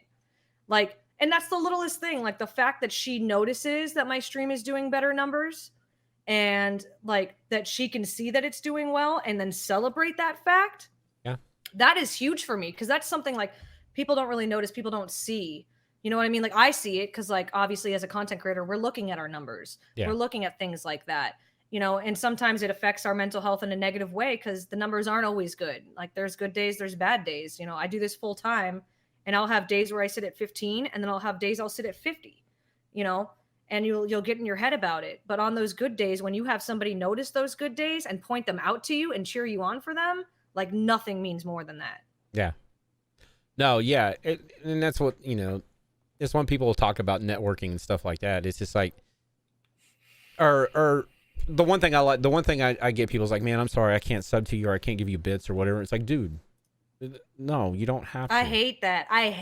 Or You know, sorry, I couldn't be here. Sorry, I haven't been here. That's like Yeah. another one that bothers me. I had a friend message me the other day and was like, hey, I'm really sorry I haven't been in the stream. And I'm like, dude, we're all people. We got families, we got lives, we got jobs, we got friends. Yeah. There is so much outside of the content creation world. Like for me, it's hard because I live in the content creation world. This is my world. This is my life. But I know other people have lives outside of this that they can't always be around. I'm not going to be upset because somebody couldn't lurk in my stream or whatever. Like it's not a big deal. Like you can't sub. That's fine. I can't. If I wanted to sub to all my friends on Twitch, I would be broke as a joke. I was telling Glam that today. Like I straight up told Glam, I was like, if I sub to all my friends that I support, I would be so fucking broke right now. Yeah. Like, cause you just can't do it. Like we're all trying to make it at the same time, but we all want to support each other. You know, support comes in so many different forms. Like my tweets, retweet my tweets, comment on my tweets. Exactly. Even open up a tab in Twitch. If you're like my friend Johnny goes to work, but opens up my tab while she's at work. So it's still open. Yep. You know, she's not home. She's not watching. She's not there, but she's got me tabbed up. Yep. You know, like there's so many ways to support. Just even liking a tweet or liking an Instagram post. Like you don't have to be there at all to be able to support us. There's so many ways to support a content creator because we're creating content everywhere. Yeah. And we need that support everywhere, not just on Twitch. Like there's a lot of content creators that, why don't you come into my stream? Why haven't I seen you? Well, Yeah. I'm streaming 8 hours a day, in Discord 5 hours a day, and dealing with my own mental health issues. I can barely make time to cook myself dinner and read a book because that's how low I've been. And I don't have that mental health or that mental ability to be able to go in my friends' streams or whatever, like I used to on Mixer. Because I've gone through a lot since then, and I feel like a lot has been taken from me. And I'm trying to kind of get that stuff back a little bit in a different way. Yeah. And I feel bad and I feel like shitty because like your friends don't see you and they think you don't like them. But like that's not the case. Like we're all going through shit. We're all suffering. Everybody's going through a little bit of anxiety or depression of their own or working or whatever it is. Like, and people need to kind of understand that. Like I've had a couple people approach me and say, hey, if I support you, you should support me. And I've never been able to grasp that concept because I don't go into people's streams and follow them or sub to them except like expecting a sub back or a follow back or a view back. But there are people that say, oh, I have you tabbed up. Why don't you have me tabbed up? Yeah. But I just don't get that. Like you should just be supporting somebody because you like them and you want to support them, not because you want something back from them. Yeah, that's been my favorite one. Like we were talking prior, you know, I've been a part of a few group, family, teams, whatever they're called, you know, and there's been a few of them that's like, well, you know, I give support, you know, this is the comment I give. We give support to those that support us. And I'm like, so support for support. It just doesn't make sense. It's like, you know, that's no different than a follow for follow. But that's like saying if you have 50 viewers and 50 supporters, how are you going to support 50 people? You're not. You're one person. That's not that. It would be selfish of me to say I'm going to support everyone that supports me because I don't have the time to do that. Nobody does. Nobody has that kind of time of their day to open up 50 tabs or switch when everybody's on at different times or whatever. Like there's just, we're human. We're all human. Yeah. Like, you know, it's just like, I mean, yeah, there are some, you know, it's just like me, you know, I work a 9 to 5 job, well, an 8 to whenever job, but I work during the day. And so, like I said, most of my, and it's crazy for me because I'm on my mobile, so I can only pull up one stream at a time, and I'm usually in a shitty area when I can do it, so I can only be on there for a few minutes. But I still try to get into streams when I'm at work. You know, I've been to Taylor's streams when she's been on it when I'm at work, You know, I've been on Glam's, I've been on everybody's. You know, it might just be usually I'll come in and say, well, I'm doing my daily flyby. You know, because that's about the only time I can stay in. There's maybe a few minutes to say hi. Okay, bye. Yeah. But no, that's one thing that, especially on this channel, considering I want this channel to grow and be more productive. I don't care about the money on this channel. I work a full-time job. If you guys want to support this channel, support or promote the hell out of it on Twitter, on Facebook, or not on Facebook, on Instagram and everything else. Anytime you see a post about it, that's all, you know, that's enough for me. Yeah. You know, so I mean, but Naughty, but thank you for the comment about the stream. Yes, thank you for seeing it. Graphics are kind of like my hobby, so if I don't think about it, I can put some stuff together really quick. It's when I think about shit is when it gets kind of crazy. Also, thank you for the follow too. I think Sneakers had a question. What's your favorite game? Oh God. I mean, right now, obviously, like Apex has been my go-to for the past couple of years since it came out. But like, if we're talking like favorite game, I don't know. I loved Unreal Tournament growing up. Like Unreal Tournament was my shit. Like, played that with my sister all the time growing up. Other than that, I've always played COD. Like I said, up until World War II, that was my favorite game. Tapex, yeah. But yeah. You know what, Karnak? I was gonna say Toontown, but I was biting my tongue. Thank you very much. I played Toontown as a kid growing up. It was like an MMO for kids that you had to pay for on Disney. Like when I was like 9. Yeah. And they kind of like re-released a remake of that game that I still play, and I have no shame on it. It's like it's just a fun escape game that I play. But that's definitely one of my favorites because I've played that since a kid. And somebody like redid the game completely and remade it, and I will jump into it from time to time just to screw around. Love that shit. Club Penguin. Well, anybody that's new and coming in, thank you. Welcome to the Doghouse Live. I appreciate it. And if for anybody, I'm sure everybody's here knows Taylor, but if nobody knows Taylor, this is Taylor Takedown. So anybody that's coming in new, thank you for the follow, Lindor. Is that like Lindor chocolates or no? What is that? No, that's. I mean, she's cute enough to be a chocolate. She a snack. But I do appreciate you guys being here. I really do, and so does Taylor. Even though she threatens y'all, from what I understood. There would be more people here if there were threats. That's for sure. Let's be realistic. No, but no, I appreciate you guys all being here. It's great to see new faces, and that's kind of like that's the focus of the channel. Is like I wish it could get sooner or later when it starts growing. Maybe we can get more communities in to mesh together. So that's my whole focus to this channel is meshing communities together. But no, let's see, where'd we go? Talking about mental health and all that stuff there. Have you ever had that time where you just wanted to quit? Oh, a couple times. Yeah. I think the last time I almost quit was November 2020. It was like I started deleting shit in my Discord. I told everybody in my Discord I was quitting. That was it. I was done. Like that was the one time where I was like, I can't do this anymore. Like I'm done. And it wasn't because of money or anything. It was just you meet these people and you become so close with them and you become such good friends with them. And they literally become a part of your family and a part of your life. And then they stab you in the front or the back or all over your body to where you're literally bleeding everywhere. And that sucks.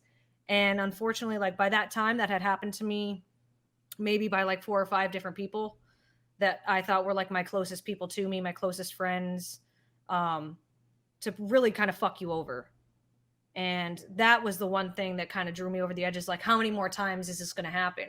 How many more times am I going to get hurt or am I going to get fucked over? You know? And that was my point of I wanted to give up because I just foresee it happening more and more in the future. And I'm not sure how much, you know, you can take because you really love these people. You really care for them and they're your family. And then when you get hurt by them, nothing like hurts. It hurts worse. Like it's almost as if you're blood family. Like blood isn't always thicker, you know, like your family, you could be close to them, but your friends are closer to you sometimes. And I've always kind of been that way where I've always felt closer to my friends than my family. Yeah. And so when those bad things happen, it kind of sucks. And it was like the 4th or 5th time I had gone through it, and I can't see myself going through it again. And it happened again after, and I'm still here and I'm still good. You get used to it over time, but like it's definitely something that sucks and that's not easy to go through. And that's another thing people need to realize, like with content creation, what makes it so not easy is it's a revolving door. You could have somebody that you see every day for 3 years straight, and then all of a sudden they disappear off the face of the earth and you never see them again. You don't know if they're okay, you don't know if they're dead, you don't know what happened. Like, it's crazy to like sit there and have these friends and then they disappear, or they do something, or maybe somebody was your best friend and then you found out they were talking bad things about you behind your back. It sucks. And it happens so much in this industry because it's easy, because nobody is face to face. Nobody's doing things face to face. You can't see their reactions. You can't see if they're telling the truth or they're lying. They're just saying things over the internet. And that's what makes a lot easier for it to happen, because people can pretend to be somebody they're not, or say things they don't mean, because it's the internet. Yeah. That's why it's like, because I'm going to say my age, I remember when when the internet first came out, so that's how that's where because my internet was the little modem where you had to dial up and you had the little. I remember plugging my mom's laptop in to the wall for the AOL dial-up sound. Yep. Just so I could like get on my AIM and type to my friends. Yep. On my cool screen names. Yep. Set away message. Exactly. Yeah, and see, in chat back then, actually the funny thing about it is chat back then was faster than chat now, because the chat back then is what we'll use to call IRC, which was in real, or was IRC, in real time chat or something like that. I can't remember, but anyways, it was about like FTL. I mean, as soon as you typed a message, it went to whoever had the bet. If their internet connection was good, it went to them. But we were over dial-up back then, so to get a good dial-up was pretty far and few between. Yeah. But the games that people play today, they would not be able to play on the stuff that we grew up, or at least I grew up when playing. But no, internet has changed. And the funny thing about it, I mean, let's see, how old was I? 20, 23, 24 when the internet became really popular. And that's been almost 25 years ago. So that just goes to show you how far internet has advanced, and just, to me, it seems like a short time, but it's just crazy, and just to think that, Twitch has only been around for 10 years, 11 years, 10 years, 10 years, about 10, 11 years. So just to think that 10 years ago, what were we doing? We were outside playing, for one, but it's just like crazy. But I'm grateful for Twitch. I'm grateful for all these streaming platforms. I'm grateful for the internet in a way, because it keeps us connected. I'm just thinking about how 10 years ago I was probably passed out in a field from Four Locos. Not playing outside. I was 20. I was acting a fool in college, drinking Four Locos. I've done a few of those when I was, back when I used to do that kind of stuff. Before they changed them and they would make you black out with half a can. Those were the days. That's kind of like when the Mickeys, when they made the Mickey stuff. The original Mickeys were like really, really strong like that, and then they had to limit back their. You got to pull it back. Yeah, they had to pull back their formula a little bit because it was making people die. Actually, it was actually killing people there for a while. But no, it's just amazing how things have changed just in 10 to 20 years, Oh, yeah. And now progress is even speeding up even faster, we're already putting normal routine people in space, It's William crazy. Shatner just went to space. I don't know how I feel about that. Yeah, that was crazy. I don't know why he looked so stoned while he was up in space, but he definitely did.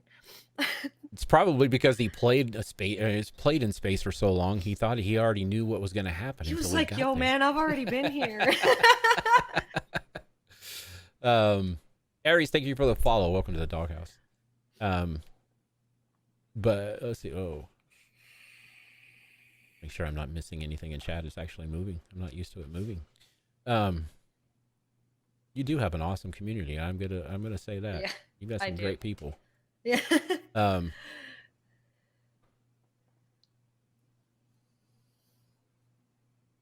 sorry, I was just catching up. Okay. Anyway, making sure I didn't miss any questions. But yeah, no, yeah, Aries, the internet has become the source of all toxic, romantic relate. It's just crazy. Not to get off subject, but the thing that it has been irritating. Going back to TikTok, the thing has been irritating me about TikTok here lately is that it's almost like a Tinder site. It seems like there are TikTok? Yeah, there are so many girls. I mean, I'm sure because it picks up on your algorithm, so I think it automatically knows that you're a male, so it just throws you all female stuff, and the vice versa. If you're female, throws you all male stuff. I get either bearded lumberjack guys or lesbian TikTok. Those are what I get. So it's like they know my bisexual side and they're targeting me personally, I feel, at this point. Yeah. And they know. That's what I'm saying. I think that AI on TikTok is so advanced that it's crazy. But no, it's just like, yeah, it's just like TikTok seems like it's becoming more, and that's where the internet, I think, is like, everybody told me, well, that's what they made the internet for, was, to promote porn and all this other stuff. And it's like, no, that's not what the general idolization was for it, but it just kind of like went into that. Shut up, Sneakers, when are you talking about my search history? I'm joking. But yeah, it's crazy. But no, and if it wasn't for the internet, we wouldn't be doing this today. So not wrong. I wouldn't be able to meet. And that's one thing I like about these shows is like, yeah, I can go into people's chats and I can sit there and talk and get to know each other, through chat. But this right here, being able to see the person and talk to them like in a totally different environment. Oh, thanks, Sneaker, for clipping that, by the way. Anyways, but yeah, it's great. I love the internet to a point. It is addicting. It is toxic. It is everything else. But like I said, it is where we are today and where we're going to end up being. It's going to get just more advanced in the future. So, You best mod. Yeah. You're lucky that you're the only mod. You're lucky. Yeah.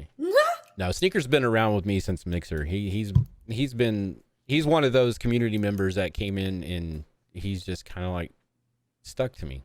Stuck. I have a couple of those. So. They know who they are. But I wouldn't trade him for the world. He's great. Let's see, where do we go? Okay, we already went through that one. How do you combat mental drain? I guess we already kind of talked about that with your reading books and stuff, but yeah, like I read. I will get lost in really, really crappy reality TV shows. Like that's like my guilty pleasure is the Kardashians, The Hills, like Jersey Shore. Like I love that shit. I eat it up. So like I will light a candle in my bedroom, put on my favorite TV show and just like vibe out, like, or sit in the Discord. Like today I was super nervous before the interview. I was starting to get in my head a little bit. And Sheena was like, no, bitch, this isn't happening. Jump in Discord. We're going to talk this out and watch some of his older interviews together and everything. So we like jumped in Discord. We watched her old interviews together. So she kind of like made it so I wasn't so nervous. She was like, see, it's super chill. You don't have to worry about anything. Like, I don't know. I guess I would say like I either like read books or kind of escape into my own world, like playing Toontown or shit like that, or just talking to my friends, like really just sitting in a Discord call with them. Even if we're just saying nothing and we're in silence, but watching the same TV show together, like it helps. It makes me happy. Yeah. Like usually every Thursday, like Sheena and I will sit together and we'll watch Dexter together before the new season comes out. Or when Gossip Girl was on, we were watching the Gossip Girls episodes every like Thursday together. Sit there, sync our TVs, like literally 1, 2, 3, hit play at the same time, and sit there and just talk about the show and watch it together. Nice. And it's fun, it's relaxing, and you're not alone. Like, if there's a day you're just sitting in your bed by yourself, you don't want to be alone. You don't have to be. You have your friends, you have your family. So it's nice. Yeah. Yeah, and yeah. That's why I'm saying, I don't think of them as I don't think of anybody that comes through here as followers or anything else. You guys are the doghouse. I created the doghouse just because I was always in the doghouse, so that's the reason why it's like, why not? My name's Rebel Dog. I might as well create the community of the doghouse. But, you know, it's always a place where you guys can always come and just be yourself. So it's just like, that's the way I've always done it. And so far it's worked for me. Mm-hmm. Okay.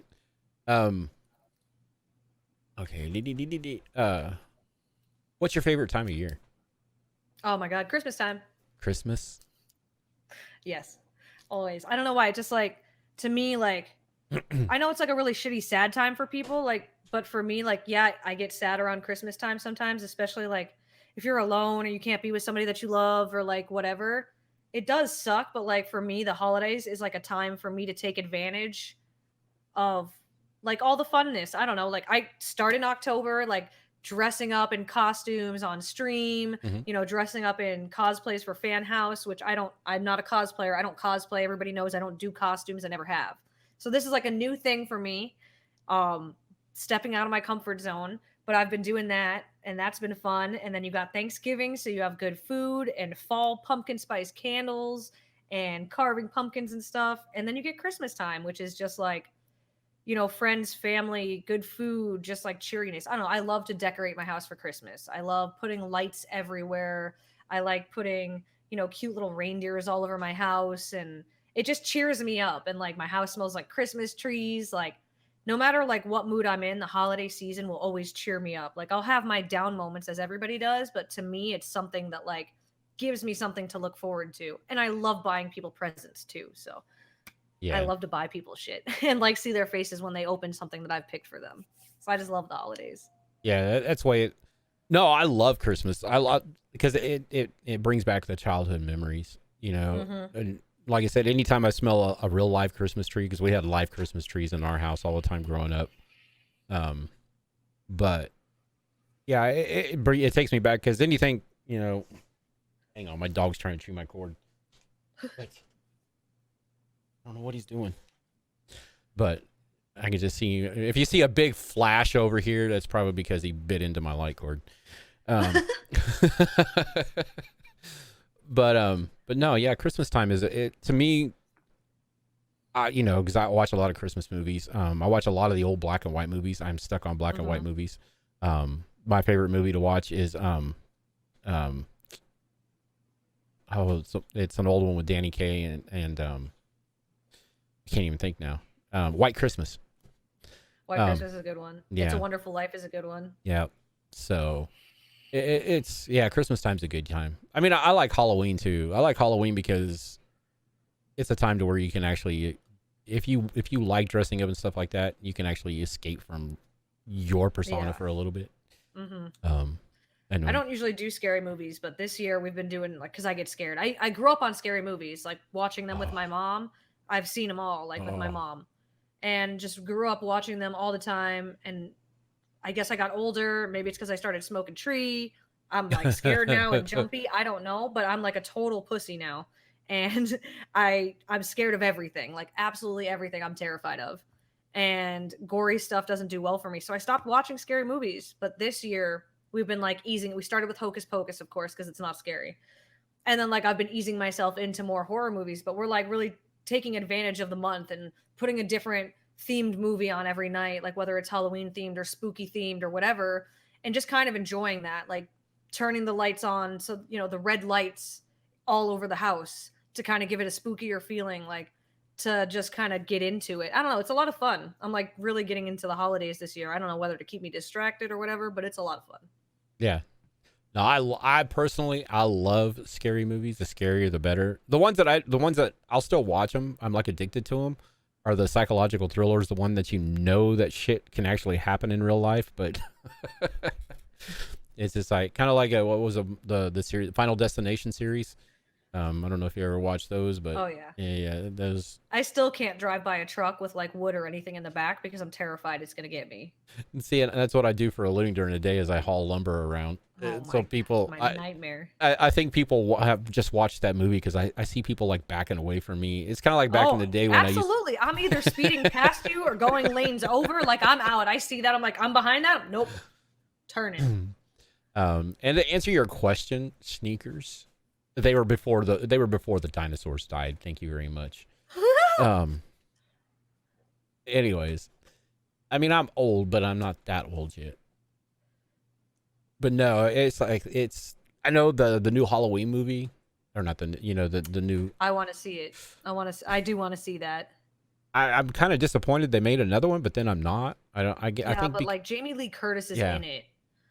Like if they would have done it without Jamie Lee Curtis, Yeah. different story. But they brought her back, and that like I saw her in the preview, and I was like, I'm in. I Yeah. want to watch it. Like I'm sold. Yeah, that was the only thing that made me watch the last one is because she was back in it. It's like because all the other ones they made. I mean, I like Rob Zombie's version of the first two, just for the fact because I love Rob Zombie movies. I love his Rob take. Zombie does good work. I Yeah. love his take on horror movies and stuff. But yeah, it's just like when I heard they were bringing out the Halloween, it's just like, oh, I'm the same way. It's just like when they showed all the original the characters back in here, especially her. It's like, okay, I can deal with this one, except for the fact That was it's something like, I was like, oh, I want to do this like as a Discord night with the community, like get everybody in Discord, watch Yeah. the movie together, like yeah. that'd be fun. So another little thing, like I said, we kind of combined some things together. Rob Zombie ruined the series? Why? We need answers. Yes. I thought, did you know that Rob Zombie got fired? He was supposed to actually produce two more Halloweens and he got fired I did not know that. because he the Halloween 2 that he remade, he put his own take to it and he wasn't supposed to. He released it. They released it basically without the production company's, I don't know, permission somehow. But it went like crazy through the box office. So tell us why Sheena, do you not like Rob Zombie? She's probably typing out a whole paragraph right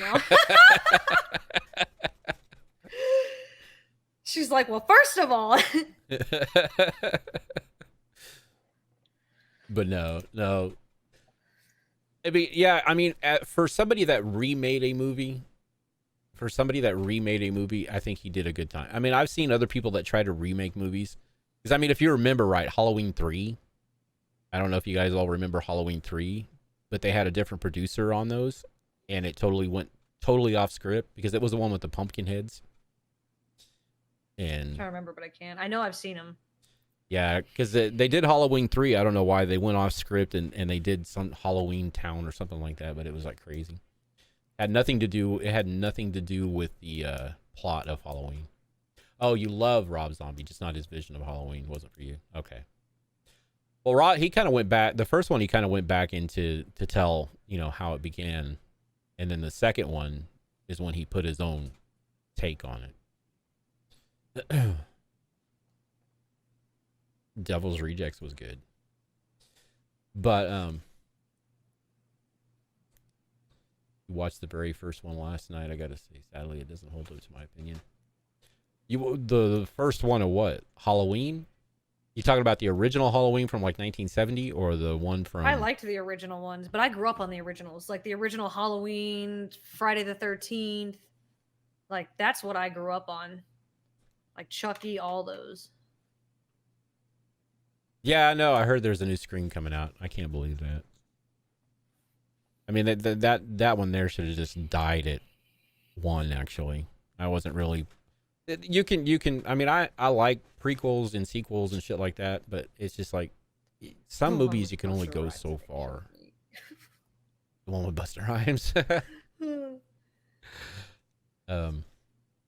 But anyways, like I said, some of what I try doing now is I try to kind of like incorporate like creator tips and stuff like that in with this, since I believe anybody that's been doing this for as long as you have, that you have a lot of very I can't even speak now.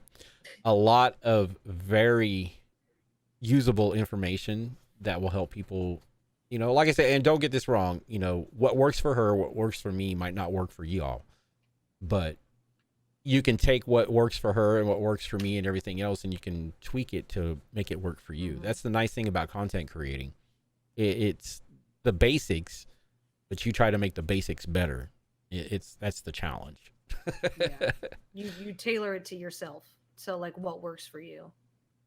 So to start off, this is like, what are your top 3 things that you would tell a new creator to help them get started? Ooh. Never get discouraged, because like I said, content creation, like no matter what, whether it's numbers, whether it's income, is never consistent. Like content creation will never be consistent. Your paychecks aren't going to be consistent. Your views aren't going to be consistent, but you can't let that discourage you. Like you're going to have really good months and you're going to have bad months, but everything's always going to balance out. So like no matter what, you can't be discouraged. And if you get discouraged and you give up, you're never going to be able to have that chance to possibly grow. Like a lot of people just see 0 viewers and they give up. They roll over and they play dead. But you either maybe sit down and rewatch your streams, go back and watch your content. Maybe your audio is off. Maybe you didn't, notice somebody in time. Like my biggest thing to tell people is you have 30 seconds when somebody comes into your channel and says something to you. You have 30 seconds to capture their attention, to make them want to watch you. Why would they stay in your channel and not go to somebody else's channel? They judge quickly. Like you have a quick judgment. So they're going to like you or they're not going to like you. You have 30 seconds. Somebody comes into your chat and says hi. If you don't acknowledge that quick enough, say it took you 4 minutes to see that hi in your chat, that person's probably already gone because you didn't acknowledge them quick enough. Like I can't tell you how many times I went into somebody's chat and they didn't notice me there. So I just left because they didn't see me there. It was like, what's the point? I'm sitting here trying to talk. I want to engage with you and you're not even paying attention to your chat. So what's the point? So I don't know, just like definitely don't get discouraged, pay attention. You have 30 seconds to capture people's attention. So like be yourself, be fun, be good. Like even if you have nobody in your chat, you should still be talking. You should still be vocal, whether it's to yourself or about the gameplay or to teammates. Like it helps. Like when I started and I didn't have a lot of viewers and I was a new streamer, I would play PUBG with my real life friends. I would play with my roommate. I would play with my buddy Joe and his friends. And we would play as a group of friends and people would see a bunch of friends playing together and they would want to be a part of those friends and that friendship. So like me playing with my friends that I knew for years actually helped me out because it could show people what I'm like with my friends, how I talk, how I am, like how we laugh together, and people want to be a part of that. So then maybe they see you playing with your friends or talking to your friends and they say, oh, okay, well, I like their friendships and I feel like I would fit in here. So I want to stick around for a little bit. Yep. Or just talk, to yourself. Like if you don't have any friends to play with or anybody to game with, you could sit there and just vocalize what you're doing. Like, oh, that guy over there. Oh, there's a shield here. Like whatever it is, just continue to talk, even if you're talking to nobody, because you never know who's watching. Yeah. Like you could have anybody watching your channel at any time and the views could be messed up. Twitch is, it's not perfect.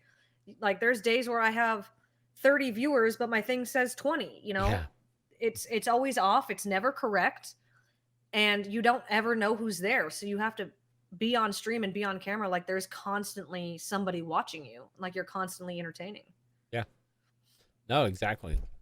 Yeah. That Twitch thing, the Twitch numbers, I know, because I was paying attention to somebody's stream the other day. I think they had they started out with 40 viewers on their account. And then it dropped to 20 and then back up to 30 and then back up to 40. And it's like, what the hell, dude? So yeah. And that'll happen to mine all the time too. I'll see it. So it's definitely on Twitch's end. And that's why I don't really focus on numbers. I try not to because they are inconsistent. Sometimes it doesn't show up the way that they need to show up, or not every number's, registering. So that's why you can't focus on numbers because it's going to get you down. If you look at your numbers and you see 1, 0, 2, you're going to be discouraged. But the way I think of it as if you have 15 viewers, imagine 15 people standing behind you in your living room watching you play games. To me, that's crazy. I can't imagine 15 people piling into my apartment to watch me play Apex or watch me play New World for hours. That's cool to sit there and say, okay, well, I have this many people watching me right now. And a lot of people go, well, that's not a lot of viewers. Ninja's got so-and-so thousand. It's yeah, but imagine those people in your apartment. Imagine those people behind you physically watching you. That's a big deal. I don't care who you are. That's a cool thing to say. Hey, 20 people are watching me right now. Fuck around and play video games and they're enjoying it. They're having a good time. That's a cool thing to say. Yeah. I mean, it's just, and to add to that, if you want to, yes, we have to pay attention to numbers because that's how we know how we're doing and stuff like that. But the way to pay attention to a number is to end your stream and go back the next day and look at your analytics. Because on Twitch, it takes a little while for the analytics to catch up. Yeah. And don't close your stream and go straight to your analytics because they're probably not going to be correct. So at least wait 12 hours before you go back into your analytics on Twitch. Mm-hmm. Because I learned that the hard way. It's just like, well, I know I had more people in that, and then I went back the next day, and it's like, oh, okay, there they are. And then it was better. Yep. Yeah. But yeah, I mean, it's just like, like I said, this channel here, the only number thing I have on is like if I open up my stream, it's like the 18 viewers that show here. I'm very grateful you guys for being here, and it's awesome. And to tell you the honest to God truth, it's probably the second biggest stream that I've had with that many viewers. So, and the first one was, I think, the other one was when I interviewed GG's TV. So, but they have a massive community that came through. There's no way I had more than Psycho. Psycho definitely probably had more people here. No, actually, to tell you the truth, you guys are probably about even. Really? Yeah, it's crazy. Wow, Psycho is fucking I love Psycho, dude. He is just such a good person. Yeah, I don't know.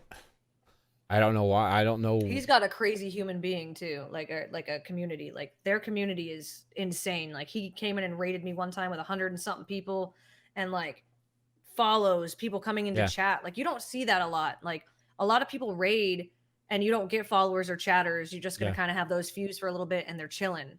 Like his community comes in like clutch. They come in, they follow, they chat. Like they're super kind, they're super sweet. And I feel like that's kind of how I am with my community too. Like my community, when we drop a raid, if they're not following, they'll drop that follow. They'll sit there and chat for a while and hang out and yeah.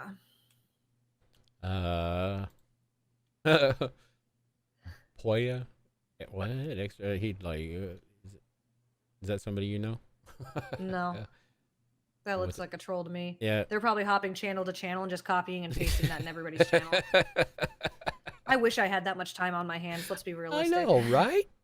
It's like, oh my god. It's like, okay, wait a minute. It's like I've seen something about extraterrestrial and Jeff Bezos and Elon Musk. It's like, what the hell? Yeah. It's like, okay. But no, yeah. If you're gonna look at analytics, wait till the next day, or at least take a couple hours break and then go back in and look at them, because and the way you look at analytics is different too, because you want to, if you're having issues with your analytics, trying to figure out where people are going, make sure, because Twitch actually has a decent analytic page if you know how to use it, and a lot of people don't know how to use it. That's the biggest thing. Now, Facebook, on the other hand, I wish Twitch had Facebook's back end or its streamer dashboard. Facebook's streamer dashboard is totally awesome. Yeah, I haven't seen that, so I don't know what it looks like. Yeah, you can do everything. You can run ads. You can anything you possibly want to do with your stream as a content creator. You can do it through their back end, or their creator dashboard, or whatever they call it. It's something different, But anyways, do you think, I know there's been a lot of talk here lately, the last few months, about how the number one thing is like set a schedule, be consistent, hold to the schedule. Do you think a set schedule is really beneficial? Yes. And I'm only telling you this because I know for a fact. I used to be a no schedule streamer. That was my big thing. Like, my big thing was for my mental health. I want to go live when I feel it's right to go live. So, but on Mixer, I was also an overnight streamer. So majority of the time I was streaming from like 9 p.m. till 8 a.m. And that's just kind of how I was running things, but it wasn't scheduled. It was, I get on when I get on, I get off when I get off. And I never had a schedule. And, on Mixer, things were good and it was fine. On Twitch, I definitely noticed that a schedule is needed, because on Twitch, when I started on Twitch, I did daytimes, but I had no schedule. It was whenever I wake up, that's when I'm going to go live. So there were days that I was up at noon. There were days that I was up at 3 or 4 p.m. So there was no consistency. I was kind of all over the place. It was just what felt right for me. And like for my mental health, I think it was good, because I wasn't pressured or forced to be there at a certain time, or people weren't expecting me. It was just kind of when I'm live, and you knew that. Yeah. But my views were very inconsistent on Twitch when it came to that. Then I decided I wanted to start a schedule, and I stream every day at 1 o'clock Eastern time, except for Thursdays and Sundays. Sundays I have off for NASCAR, and Thursdays is usually Big Brother, which is why that's the original why I made my schedule the way I made it, was Thursdays for my TV show, Sunday for NASCAR. That's why I did it, and it just kind of stuck that way. And ever since I've had that schedule, it's been more consistent. The views are more consistent and they constantly like go up. Like I was 15, you know, then I was 20 consistently. You know, now I'm anywhere from 25 to 35 to 40. You know, it depends, but my views are more consistent now that I'm on a schedule than when I wasn't on a schedule because people know exactly what days they can find you and what time. Now, my streams aren't always 8 hours, but I always try to go live at 1 o'clock and then I go until I feel it's right. And say there's a day where I don't feel too good, I'll go for 4 hours. Say there's a day I feel good, I'll go 9 to 12. You know, it just depends. But I always try to go live at 1 o'clock my time now. That's good. No, And it's it's just, definitely helped. yeah, it's just like, good night, Sneakers. Thank you for being here. I appreciate you. But yeah, no, this is one of the things. It's like, yeah, because there's some people that have that, you know, that philosophy, and there's some people that sit there and say, no, they just go live whenever, you know, just keep your consistent daytime. But you know, it's just like, nah, I think when people, you know, because I think people look forward to, you know, if you got people like your community, I'm sure they look forward to you going live. They know when you go live, so they're actually sitting there ready to, you know, pop open the stream whenever you go live. So yeah, I'm with you on that one. It definitely helps. Like that, you know, just what I noticed, like, is even with my friends more consistent. Like they know when I'm going to be there. They know where to find me. And like, I do have days where I'm late. Like I'll have days where I wake up at 7 o'clock in the morning and I just don't feel good. So I end up like being up for a little bit and going back to sleep. So maybe I'm not live till 2 or 3 o'clock. But I've noticed on those days that I'm late are the days that my views suffer more on the days that I'm late for my schedule. Yeah. And then I have to tell myself, hey, Tay, you have to be more on time. Like, even if you're not doing good, maybe do a shorter stream, but at least show up on time. And that's what I'm trying to tell myself. You know, obviously there's going to be days where I feel I can't do that. And I will still take my mental health time and I'll take time and say, hey guys, post in Discord. I'm going to go, you know, live late today because I'm not feeling the best. And they understand and they'll still show up. But, you know, for other people, I've definitely noticed that the schedule helps a lot. Definitely. Okay, so yeah, no, I'm 100% with you on that one. I think trying to be not just consistent on the day, but at least close to the time as possible that, you know, you can get there. You know, just like you said, real life happens. Sometimes you can't be there at 1 o'clock, but as long as you communicate with your community and stuff like that, I mean, yeah. But what would you say was the one thing that helped you grow as a creator?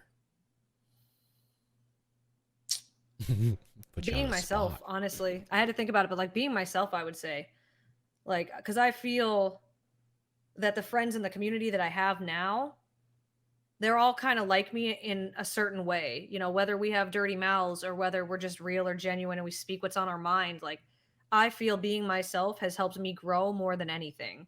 You know, it's not my gameplay. People aren't following me because I'm a beast at, you know, Apex or COD. Like, that's not why. You know, I think it's because I'm genuine, because I'm kind, because I talk to people and I make them feel like, hey, this is a real person and she actually like cares about us and she wants to be friends with us. Like, I think just being myself has been the one thing that has helped me the most, because I haven't, you know, I've really just done based off me. You know, when I started streaming, it was what's going to be my brand, what's going to be my gamer tag, what's going to be my name that I go under. Yeah. And, you know, Takedown TV was my one on Mixer. And that name came from my MySpace personality. You know, when I was 16, 17, 18, 19, I was well known on MySpace as Taylor Takedown. It was my scene kid name, my emo name. It's kind of how everybody knew me. Yeah. You know, I was known for wearing a little black vest with skinny jeans, you know, and black hair. And everybody knew who I was, and that was my name. And I said, well, I want this to be me, and I want my name to be me, and I want my brand to be me.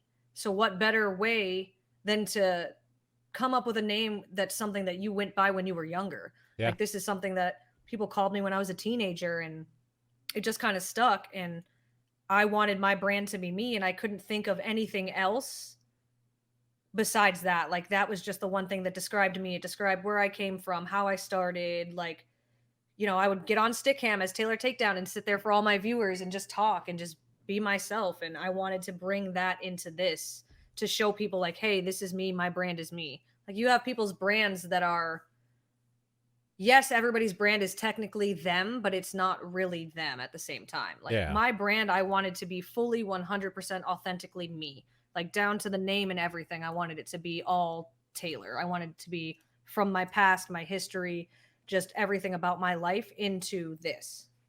Yeah. No, it's totally, yeah. Like I said, that goes to the personalization and being real, you know. It's just like, there's a big meaning behind my name. My name is just because, I've always rocked the boat. So there's where Rebel came in.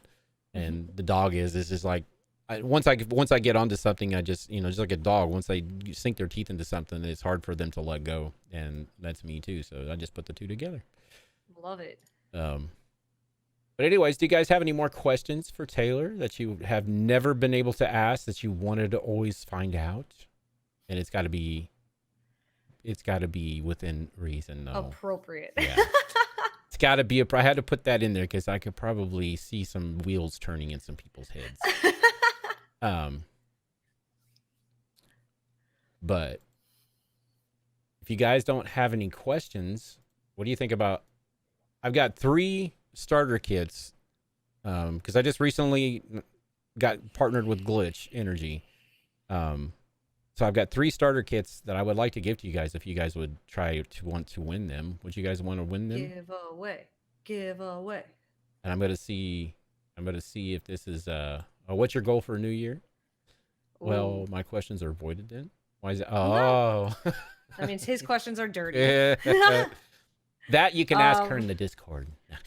Goal for the new year. I mean, you guys know I've been trying to learn how to be more comfortable in my own skin. I've always been a tomboy who wears baggy t-shirts and sweatpants, and I'm uncomfortable with my body and the way that I look. So I would say my goal is to just really embrace my confidence and who I am as a person, because I think that I'm finally growing into the person I'm supposed to be. It took fucking long enough. I'm 30 now, but it really took a lot of time for me to be confident for who I am and not care about what other people think. And I really just want to spend this time growing myself and bettering myself. I've been through a lot of really bad shit, and I think it only makes me stronger. And I just want to keep growing that. I just want to keep becoming a better me is my goal, is to just keep being confident with myself, and just working on things that I know that aren't the best versions of myself and making those better. And then once I can be the best version of me, I think my content creation will only go up from there. So once I can better myself the way that I want to be and be the best me I can be, everything else will go with it. Nice. I like that. Karnik says he already does ask you in the Discord. Our goal for the New Year's now that I guess I need to quit trying to move my head and actually move the chat box. The new goal for the New Year is that she's fixed her crown and it's time to grow her wings and fly free. But all right, do you guys want to try to win some glitch energy? I got 3 starter kits, which is you get a shaker, which I think is a little different than this one. It's got a new logo on the back of it. I was kind of mad when I bought that one and they brought out the new one. Wear that confidence crown. Yes. I know that says Swift. Ignore that one. I mean, we are with Swift too. We actually have our own flavor on Swift. But if you guys want, somebody type in !RUFF in chat and see if it actually works. This is a new giveaway thing that I found through the Raven Armed uses it. Minus the backslash. Okay. If you type exclamation point rough in the chat, it's working. So if you guys want to free supplements, no, it's starter kits. I got 3 starter kits, so we'll run 3 quick giveaways. God damn it. She said my gym rat senses are tingling. But you can. They do have supplements. I'm not giving them away free, but they do have supplements. But anyways, another thing too is, like I said, for those that missed the beginning of the show, October 30th, on this channel right here, we are having a doghouse extravaganza for Halloween.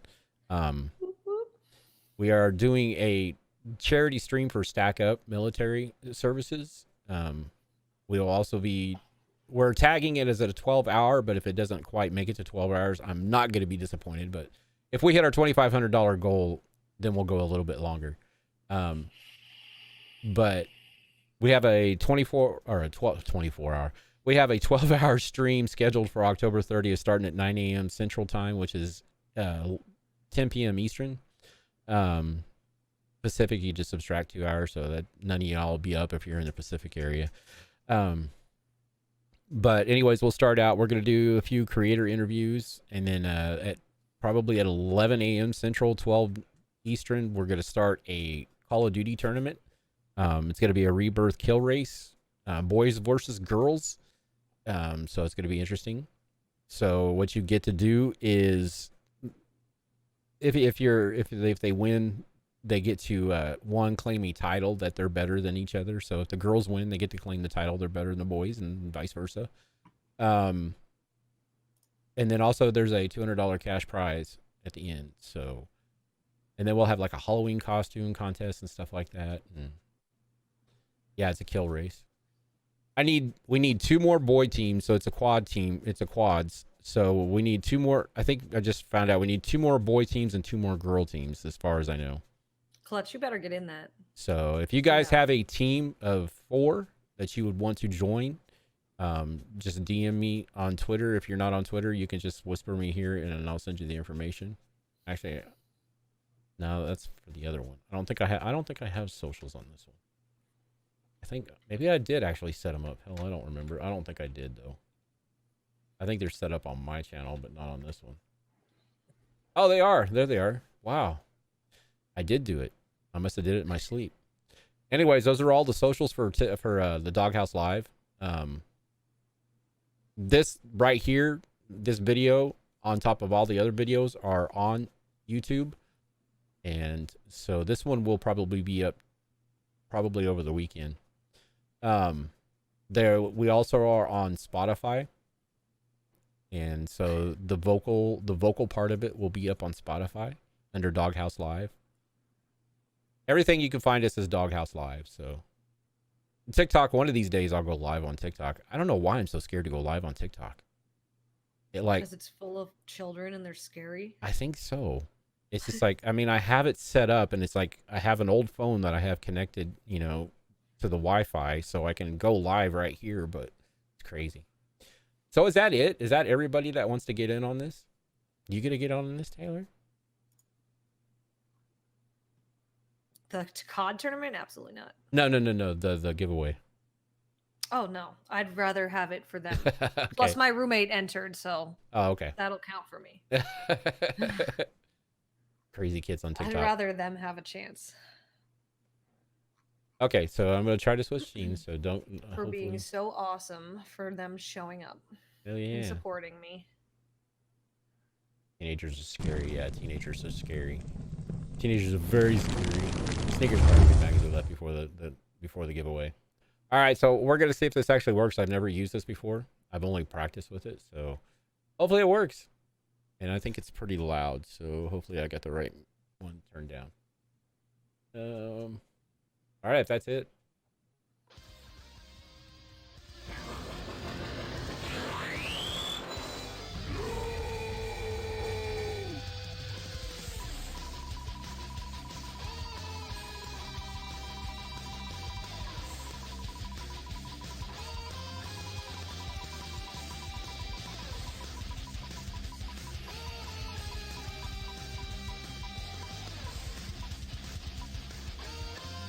Ha, Sheena.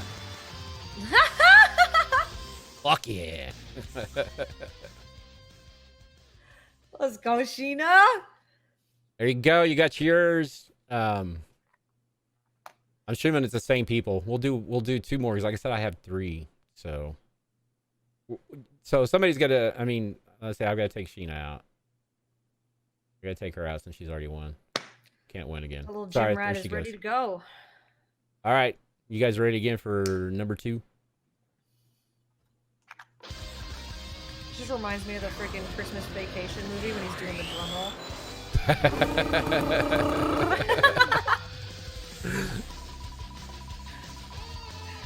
See, I like this one better because you can actually take you can actually take the names out instead of having to restart everything. So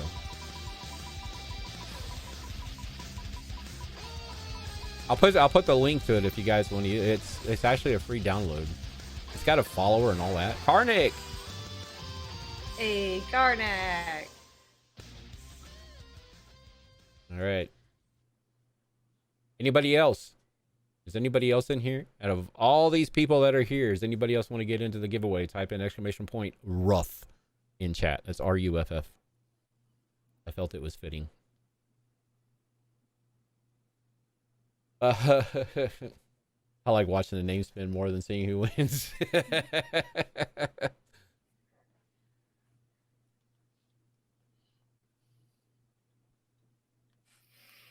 Guildmaster. All right, you guys are ready for the third one? I guess that's gonna be it. Yeah, this one here is pretty cool because it's got like a follow. It's got a subs and follower deal alerts on it, donation alerts, cheer alerts, VIP. I don't know what the VIP thing is, but you can do. You can actually, if you set up your Twitter account, you can export the winners to Twitter automatically every time. It's pretty cool. The guy did it. It's a single guy. It's LACHHH Tools, and I'll put it in chat. I don't know the. I'm sure I could probably find the link. No doubt. I never hear any. I'm never here anyways. What? All right, you guys ready?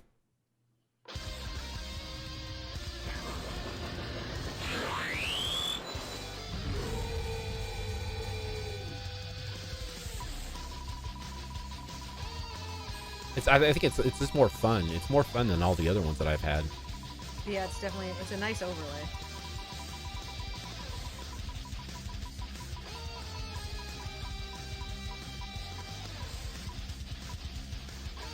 Oh, Nickel. Hey, that's the roomie. All right.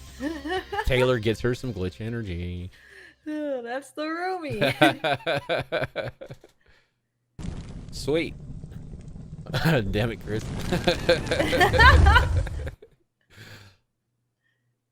Sweet. All right. Yeah, if you guys will DM me and Twitter, the ones that won. Like I said, if you guys are not following me on Twitter, it's the Doghouse Live. And then DM me your address. Sheena Carnick, sorry, I don't know why I call you Carnage. And Nickel, if you guys would all DM me on Twitter, and then I will get your addresses and I will get it ordered for you to get it shipped out. And thank you for making and helping me with my quota for the month. It didn't say what I had to sell. It just said I had to sell 3 things. So I just sold my 3 things. You've been called worse. No. So do you guys got any more questions or anything else that you would like to talk about? Do you have anything that you would like to add to everything? Just thank you to everybody that was able to show up. I mean, I know, like, I see names in the chat. I think I see my sisters here. I see my friend from the UK woke up at whatever time to watch this. It's like 2 o'clock in the morning, 3 o'clock in the morning, and he woke up to watch this. So, like, huge thank you to everybody that showed up and is here watching the interview. Yes, I know it was tough. Chris is at work actually right now. He's not even here. He's not home. He's at work. So a lot of these people like are pulled up from work or half asleep. Like, you guys are awesome. Yeah, I appreciate it. Like I said, I appreciate. He also hit diamond before Tim the Tap Man. Freaking awesome. Tim the Who Man. Oh, hi Tanner, love you. That's my sister. Oh. Hi Taylor's sister. But no, yeah, this has probably been one of the most active. Yeah, I'd probably say like the second most active chat that I've had since I'm doing this. So I really appreciate you guys. You guys have a good community. I have a really, really good community. Yes, you do. A blessing. I don't know where I would be without them. That's for sure. So one last question I have. So was it as bad as you thought it was going to be? No, it was fantastic. It was great. I'm so excited you invited me, and I'm excited that I said yes. I'm excited you said yes, because it's like, because like I said, the self-doubt the self-doubt demon gets in all of us. And Oh yeah, absolutely. I get nervous. Like I said, the prior 2 interviews I did were a lot deeper and more into my past and stuff that's not easy to talk about. oh no. So, thinking about doing one of those again, like when you're in a bad mental spot, like you kind of get nervous, and that's what I was worried about because like I haven't been the best mentally. So that's why it was really nice that this was just super laid back, more about content creation. Did get to go into a little bit about me and like my life and stuff like that. But it was definitely nice. It's super relaxing, Yeah. fun, awesome. That's why I said it's like, like I told you in the beginning. So when we talked in the beginning, it's like when I first started doing these, it's like I did what everybody said to do, how to start a podcast. Don't read those. If you want to start a podcast, do not read those ones that sit there and say how to start a podcast. Because I tell you what, if you want to learn how to do a podcast, watch Joe Rogan. Watch his shows, the Joe Rogan Experience, and just watch his style and watch how he does things. And I write down notes. It's just like when we were talking, I was writing down notes that we were talking about because I knew, that way we could repeat them later on. But no, yeah, take notes and stuff like that. But, if you want to do any type of content creation, my biggest thing for you guys to do is like try to find your niche, however you want to say it. And don't be scared, It's just like, because my biggest thing is because to tell you the honest to God truth, it took me 3 days to send her an email or send her a message on Twitter. It's like, is she going to say no? It's that self-doubt demon. This is like, is she going to say no? I really wanted to talk to her because I've always liked her on Mixer and I like watching her on Twitch, but it's like crazy. But no, so then I finally just got rid of it and I just started sending emails out. And I'm going to tell you what, every email I've sent out, I have never got a no. I have got, we'll see, let me get some time and stuff like that on a few of them. It's just like, I've sent out to like 1,000 Years and Robot Giggles, they're working on their stuff, trying to get their stuff set up. So, but they said, yeah, they'd be hyped to come on and talk, but it's just like, I understand real life gets in people's way, but if you don't take that step, that leap of faith and just do it, you're never going to know if it's going to be a yes or no. Your Not niche wrong. is so, but no, I'm very grateful for Taylor, because like I said, I've known her, I've watched her since Mixer and everything else, and I liked her realism, and I thought it would be a good thing for the show. And I'm just actually upset that I didn't have her on like in the beginning, but like I said, this season finale, you saved the best for last. Yeah, exactly. That's what I was going to say. This is season 20. This is the last official episode of the Doghouse Live, or the In the House for the Doghouse Live for season 1. So what do you guys think? Do you guys think there should be a season 2? Yeah, absolutely. I'd watch it. One word explains her: genuine. Very. She's very genuine. The opportunity that something. Yes. Okay, I got 2 yeses. That's all I needed. Or 3 yeses. I got a yes from Taylor, so that's good. All right, so there'll be a season 2 coming in mid-December. The reason why mid-December, I'll probably run 2 shows and then take the week off between Christmas and New Year's, and then I don't know. We might, if we can get another event going for like the in between sometime. I know it'd probably be kind of hard for Christmas, but I don't know. Most of us are locked in our houses anyway, so it shouldn't be that hard. Mm-hmm. I might do an Apex event. I'll be in for that. You know that. So, because we were supposed to do a COD event and a Dead by Daylight event, but I think it was too much for the person that was running the day. And there was some things that happened, so there wasn't enough time to get everything together, since it's like in 3 weeks. So, but yeah, so there will be a COD. If you guys are interested, anybody's interested in doing I need 2 girl teams and 2 boy teams. So Tay will be the last one out there. Hey, nothing wrong with that. Do bring the sweat. No, Clutch, because I'm not going against you in an Apex event. You can sit the fuck out of that one. I'm in. You're out. I'm in. I'm not going against you. Nope. Yeah, we'll see how this boys versus girls does. And I don't know. I kind of like the idea. I know everybody was like, I had a few people. It's like, well, with everything going on, aren't you afraid that that's gonna like cause a riff or anything? And it's like, no. I'm down. I know I'm better than the boys, so. It's like, you know how many girl teams, you know, because I mean, I know of a lot of people that have, you know, straight girl teams and stuff like that and straight boy teams. And yeah, I said that. And in today's world, that was politically incorrect. I have people that I know that have girl teams and people that I know have boy teams. And so it's just like, I don't think it would be a problem. I just got to find the two. That's the reason why we had to change some of the times, because I know there's 2 people from the UK that are wanting to come in and do it. But the time that we originally had it set was way too late for them. Yeah. But anyways, I appreciate you. I appreciate you. Thank you for having me. And thank you for being here. And I'm actually thinking about sometime, maybe in the summertime, bringing on like a reunion show or whatever for the first 20. So, and if I can get some things worked out, we'll probably have to do 2 episodes, but that'll work. But bringing everybody in together and meshing the communities together and stuff like that, I think that would be pretty cool. No, I'm in. Sweet. But anyways, I'm going to let you get out of here and go do your thing. And I'm going to get out of here so I can start editing the video so I can get it up. The one thing nice about this, as long as there's no hiccups in between, there's not a lot of editing. So the only thing I got to do is pull the audio out, and that's real easy.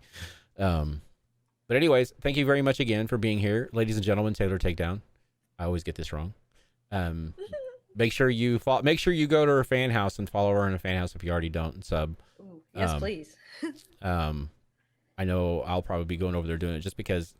Oh, that's one thing I want to ask you real quick. Fan house. I mean, you said it's like non-safe. It's safe for work and all that stuff. And Yeah, it's safe for work. We do get a little spicy sometimes. So there's some spicy content on there that I wouldn't post on normal social media, but it's totally safe for work. There's no nudity allowed on the platform. It's like 100% safe for you. There's watermarks on your pictures. You can't screenshot anything on the app. Nice. It's just like a really good, like, safe place for people. And if people want to ask you for things that aren't allowed, it's just easy to say, hey, that's against terms of service. You know, like it's just an easy thing to say, like, hey, you know, because I can't tell you how many times people ask if I have, you know, the other website. But I don't. So like now I can say, listen, if you want to see something a little spicy that you're not going to see elsewhere, you can go to Fan House, or even just to learn like more about me. Like I say, I post what I eat, what books I read, what games I'm playing. If I'm having a bad day, I'll post about the bad day I'm having on there. You know, it's just a little insight of my life that not everybody gets to see. You know, and I get to do fun costumes for them and dress up and stuff that I wouldn't normally do. So it's definitely a lot of fun. Nice. Yeah. Make sure you go to follow her in her fan house if you already don't, which I'm sure most of you already do, if not all of you do. But anyways, everybody that's listening on Spotify and wherever podcasts are found, I guess that's the way. No, because right now I don't know why all my other ones. I think you have to have so many listeners on the other ones to stay active on those. But I know I'm on Spotify, so anybody that's on Spotify listening to this later on, make sure you follow her on her fan house. So what? How do they find you on Fan House? Fanhouse.app/Taylor Takedown. Okay. It'll also be in the description field of all of the videos and everything else if you guys want to go follow her and show her some love. But anyways, ladies and gentlemen, I'm going to let her go, and we'll let you guys go because I know it's getting late for a bunch of you. And we will talk to you guys later, and I'm sure I'll see you guys in your chats later. In your chat, if you streaming later, or are you done for the day? Oh no, nope. I'll be on tomorrow at 1 Okay. o'clock. Well, if I don't see you tomorrow, I'm sure I'll see you sometime. But anyways. Absolutely. Anytime you want to come back on, you're more than welcome. All you got to do is say, hey, I want to come back on, and I'll make time for you. The first 20 get top billing from now on out. Now on out. God damn it, I can't talk. Words are very hard right now. Words are hard. But like I said, for you guys that won, make sure you DM me on Twitter with your address and everything else, and that way I can get your stuff sent out to you. But anyways, this is the Doghouse Live. Thank you very much for being here. Season finale ends. Make sure you come back on the 30th for the event. It starts at 9 a.m., 10 p.m. Eastern. 9 a.m., 10 a.m. Eastern. And we'll have some fun. Like I said, there's going to be creator interviews. If Taylor wants to come back on and do something, then we can do that. We'll schedule them in because we're going to have to at least have 12 hours to fill in between. So we'll have plenty of time to do some interviews and stuff. Anyways, watch the Twitter too. I know the game hers. I always want to call it the gamer hers. But the game hers will be coming on sometime. I don't know if it's going to be in between here, or I'm trying to get them on the event. So hopefully they come on the event. But yeah, if you guys don't know, those are the ones that do the big awards for all the female creators and stuff like that. So yeah, I appreciate you guys. If you guys want to talk to me later, I will probably be streaming on my channel later. If not, we'll talk to you guys later. Thanks a lot, Taylor. I appreciate you. You're lovely. Keep it up. Thank you. And everybody's just be good. Be good. All right, guys. I'm gonna quit talking because I can talk forever. I lost my music. I wait for no man. What was that? All right. We'll see you guys later. Thank you guys very, very much. And I do not have an end screen, so I'm going to show an ad for Get Wet. What?